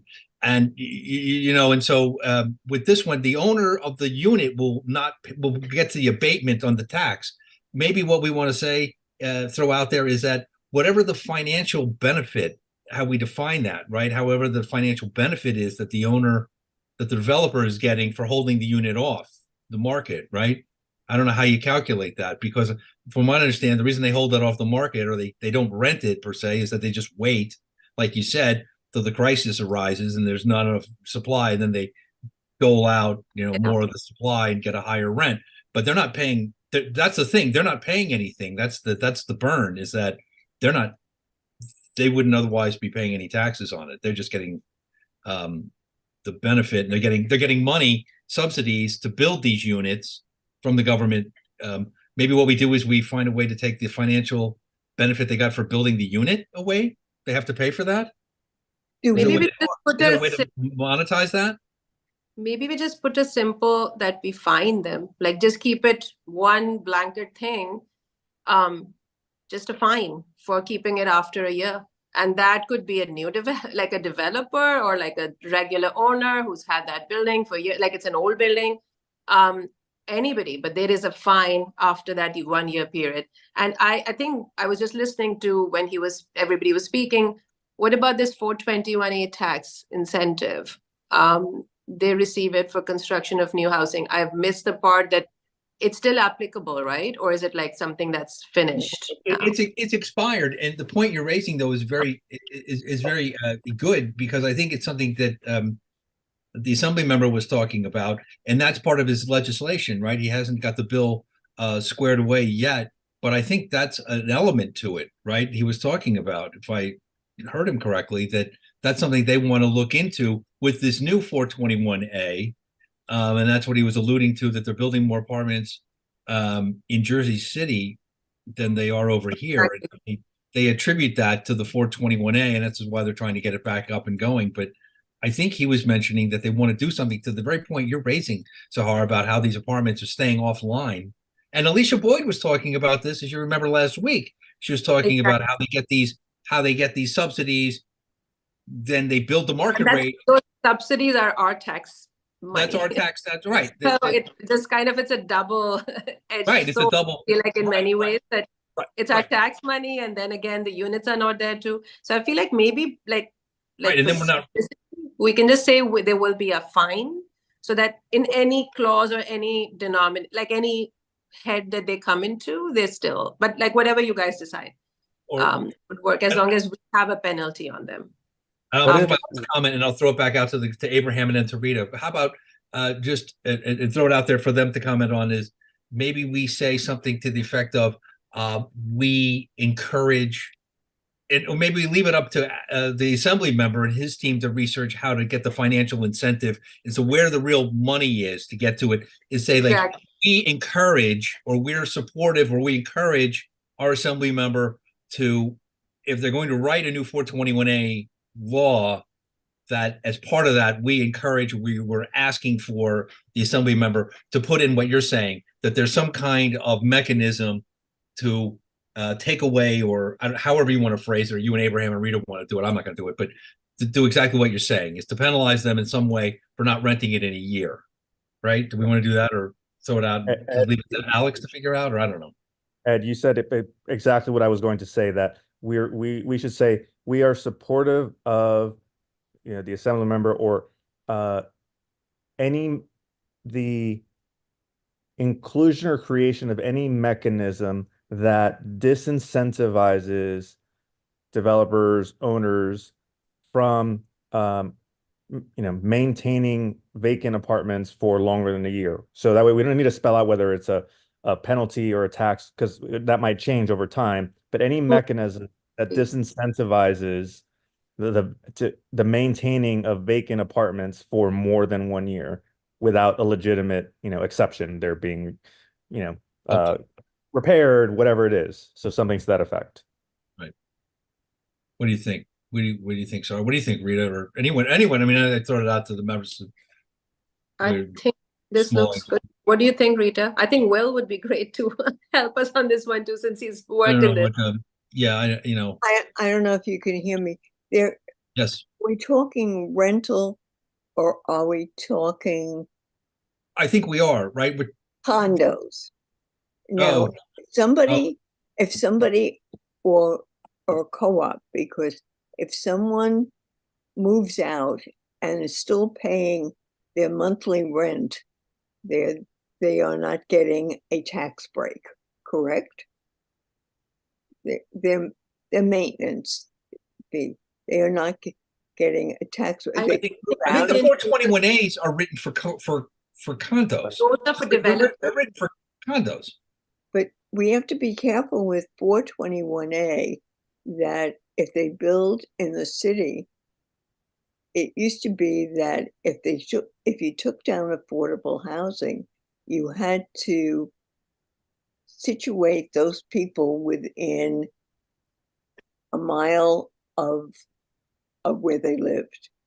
So with 421A, I think that, so basically there are owners who are holding off. They don't care if they rent their apartment. Exactly. I think what Sahara is saying. They don't care if they rent their apartment.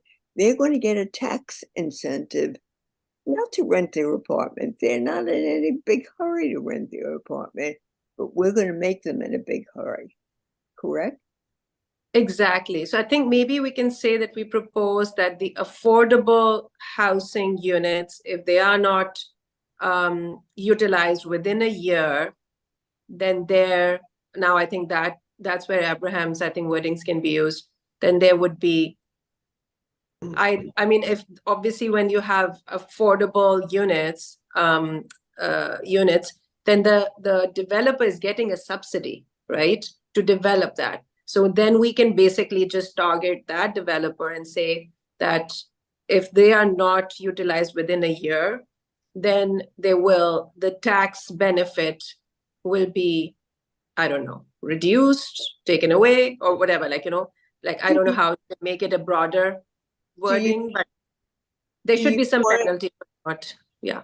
You want to talk about the affordable housing. Affordable housing will go very, very quickly. What we're talking about almost is the market rate housing, which is more expensive. And can we have parts to it then? Because I feel like the two kind of two ends of the spectrum. So I think we should have both of them because they will both have their own elements, right?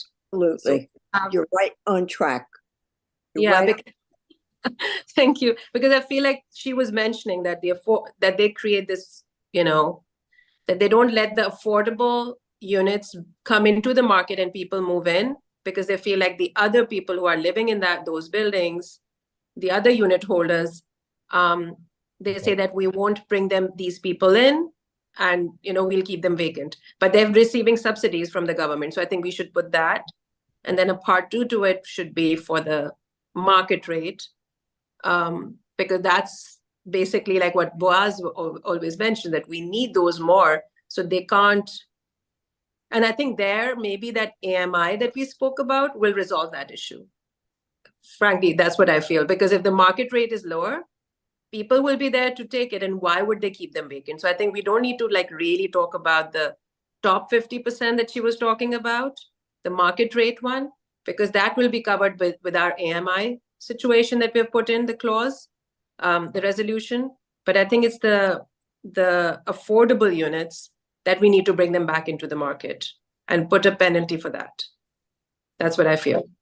Because market rate, why wouldn't they want them out? That's more revenue coming in. They want that out. It's the affordable units that they're keeping it in. And through the AMI, they're making that whole, people can't afford to take those market rate ones. By the way, real quick, sorry to jump in, Will, I put something in the chat. It's a basic fact sheet. If you could put it for everyone to see.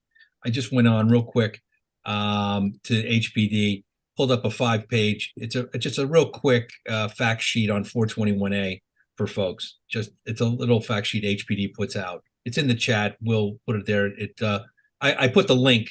It's a 5-page PDF, helpful for rent stabilized. And the rent stabilization comes in when the developer builds whatever. I'll let you read it. I won't bore you with it. So I think for my resolution, I just want to kind of target the affordable units. I think that's where I'm thinking of. So I think the proposal that we propose that if the affordable units are not utilized or not utilized within a year, or not made to be utilized. I don't know, because it's the developer who's not allowing it to be utilized, right? For people to move in, but whatever. So if they're not utilized within a year, then what do they get? Tax benefit? That would be taken away, reduced. How do you want to put that into wordings? Because that's what I'm looking for, frankly. I want those units to come into the market and people to move into those market units. Right. So what you're looking to get at is the developers. Yeah, and so it's the. Right. This is really targeting the developers. Sorry, I think Rita is saying something. Yeah, go ahead, Rita. And then Boaz too. I don't know. Am I unmuted? Yes. Okay. Sahar, I agree with you. It's the affordable units that go very, very quickly. It is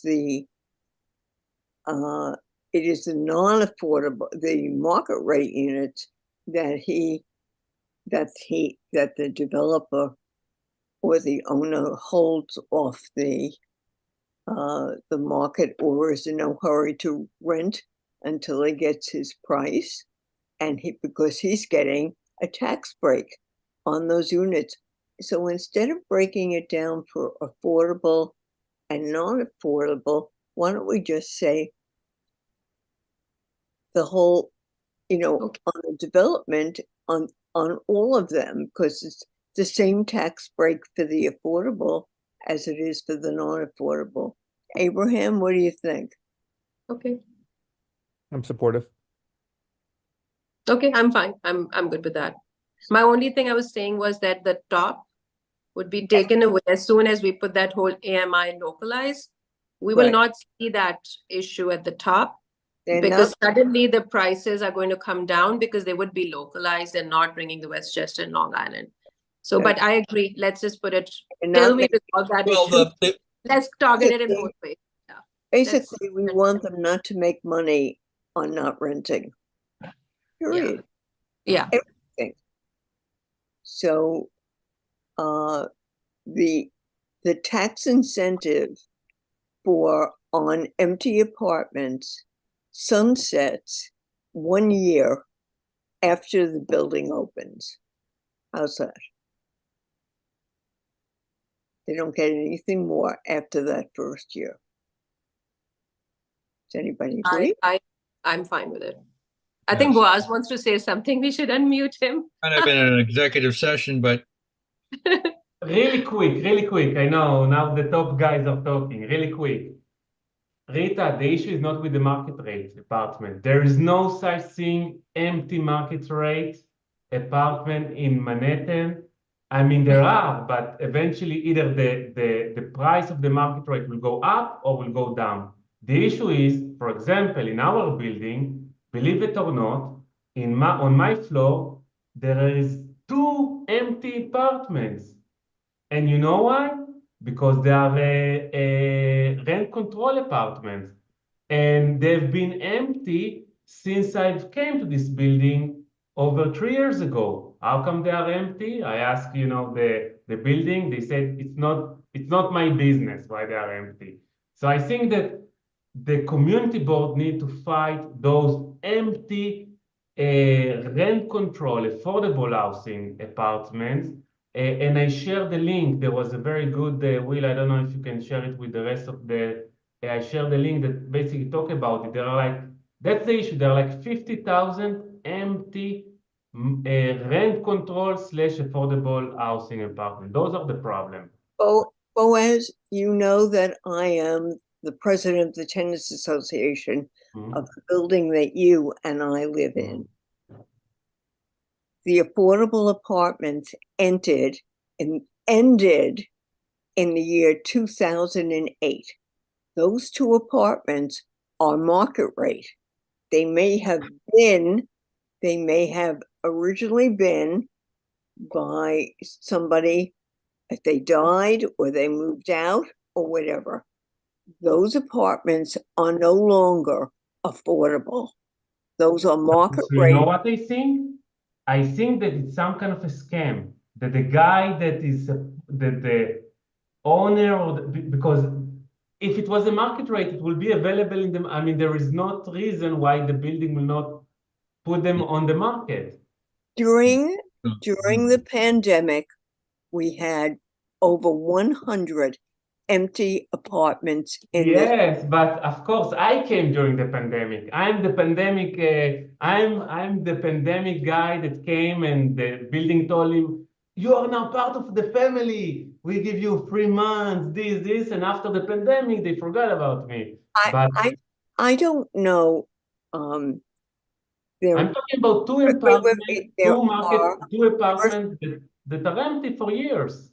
Boaz, if I may interrupt, I think what Rita is proposing for our proposal will actually encompass everything. I agree with you that I think in a place like in Manhattan, maybe having those market rate apartments would be very few, if any, available, because people would be able to afford them and take them off the market even if they're expensive. I think what that lady was speaking was in Brooklyn, where the average income of people is much less than what the AMI was over there. So it's a very different situation. We are very close probably to the AMI as is, being on the Upper East Side. So I think it's a different situation. But I think what Rita is proposing is so nice because it covers everything.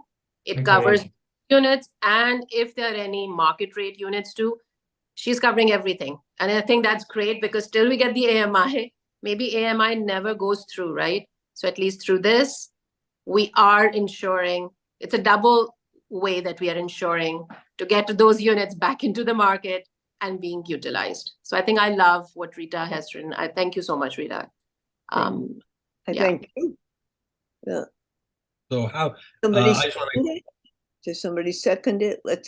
And what I want to get it again. So I got the motion, the resolution is that any units not rented within a year in a year of the opening of the building or when that apartment became available, because it could be, a re-rental. The owner loses the tax incentive for empty apartments. Yeah, I love that. I think that covers everything, all kinds. Thank you so much. Can we add something, just because I don't know the legal logistics of whether, well, I mean, I guess so, because it's and Ed, maybe you correct me, the tax incentive is a state tax incentive. Yeah, I don't know about that one. I don't know about the tax incentive. This is where I get a little. So maybe we say that whether they lose the tax incentive or there is some mechanism or penalty equivalent to make them lose, that incentive. Yeah, I just don't want to tie it into, we pass them and says they'll lose the incentive, and it turns out because of the way some of the rebates you can't take away that.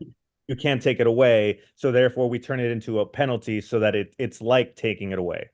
Yeah. Yeah, that's what I was getting at before. It's like, right, exactly. He's like, how do we capture what the financial incentive? Because again, they're not getting the taxes are only paid when you accrue wealth. So it's, as everyone here knows. So I mean, the point is that he's not really getting a tax abatement by not renting the apartment. The taxes come from when they pay the rent on it. But what the developer or landlord's trying to do is keep it off the market, drive up demand, like Boaz says, and then you have to put that on there and whatever to increase the rent for that apartment. They don't want to rent that apartment at that low rate. So they just hold it offline. And as Alicia was explaining, because they've set the AMIs at certain bands, they can rent the market. The point is they can make money by renting market rent apartment and leave the affordable apartments empty. It doesn't matter. They don't lose money, and they're not paying any taxes because it's not rented and not getting rent from it, so they don't have to pay taxes on it. So is there a way? And I think that's what Alex, again, the assembly member wants to get at. So what's the phrase we want to use? Like, it's not the tax incentive, it's the financial. I think it should be a penalty. Yeah, because penalty, like what I'm thinking is they're getting a subsidy probably, or right, like for developing. It's not on the income they're getting on renting, which you and I, if we have an apartment we're renting, would do. It's a developer when he's developing is getting a subsidy for developing affordable units, and that's why he's getting it, right? And that's what he's receiving from the government or from us in the circle, but he's not making those units available. And that's what we're trying, that he has received the subsidy, but he's not making those units available into the market. So I feel like there should be a penalty because he might have they might have given the subsidy right at the beginning when he signed up and they went through the whole. When the building was developed, when the building was built, right? Exactly. So it's done, and should be the a mechanism whereby we disincentivize via penalty or otherwise the not making of the apartments available, and I think and or having them open for a period longer than a year, something like that. Something to that effect. I think it should be a penalty. Okay. Yeah, because I think that's what she was saying, that they break even because the subsidy they've received has reduced their cost. Even if they sell less number, 50% of the units, or rent them out for 50% of the units, they break even. They make their money and they're moving on to the next one. So let's put the penalty for not putting those units out. Yes. I love that. Yeah. Perfect. Teamwork is the best work. It gets I have a feeling that I'm going to ask you all to weigh in after the meeting to make sure I get the language on it, even though I know it's short but I want to get the three of you to get to making sure we know it. Because I know it's getting late and we probably want to adjourn. It's getting close to 9. We've gone for a long time. Vote on this? Yeah, we're going to vote on this, of course, but we have the general outline for it, I think, right? And okay. So I'm going to read who we have left from the board. And then at that point, then we'll do the call to question and all that. I think all we have left are community. Other than Boaz, you're a trooper. I think he's one of the last of the. We have Bill Cryer is here and Brenda Levin is here as well. Sorry. So we have Sandrea Coleman, Juno Chalasong, John McClement, Rita Popper, Sahar Hussein, Abraham Salcido, myself, Ed Hartzog, our 7 community board members. Will, that's right. You have 7 as well, and we're good. So anybody you have want to call the question? Call the question. Second. Okay. All right. Anybody opposed? Okay. I'll go all in favor. Say aye. Raise your hand. Okay. Anybody opposed? Anybody opposed? Okay. Looks like it passes unanimously. So we have 2 resolutions out of the Housing Committee. Wow. We haven't had that in quite some time. Wow. Very nicely done. And just as a quick plug, even though he's gone, but for the record, again, I would love to thank Alex Boris and my co-chair, Rebecca Lamort, for arranging his appearance here this evening. It was quite informative. We loved his time. Alex, come back anytime. Anybody else? Old business, new business? Anybody have some new business to raise? No. Okay. Even if Will you would have like it. no- Will has some new business. Yes, Will. No new business. No. No. All right. Lighten up, Will. Smile. It's almost over. It's Rita. Motion to adjourn. Motion to adjourn. Second. Okay. All right. We'll see you guys. We'll see you guys Thanks, next everyone. week at Land Use and Full Board, or Sounds before good. that. Thank you so much. This was Hey, amazing. don't forget Street Life tomorrow. Oh, Street Life tomorrow. Yeah. Sorry, Ariel. Street Life tomorrow. Right. This was Bye, a great meeting, Ed. Thank you. Thanks, R. Thanks, Yeah. everybody. Okay. See you guys.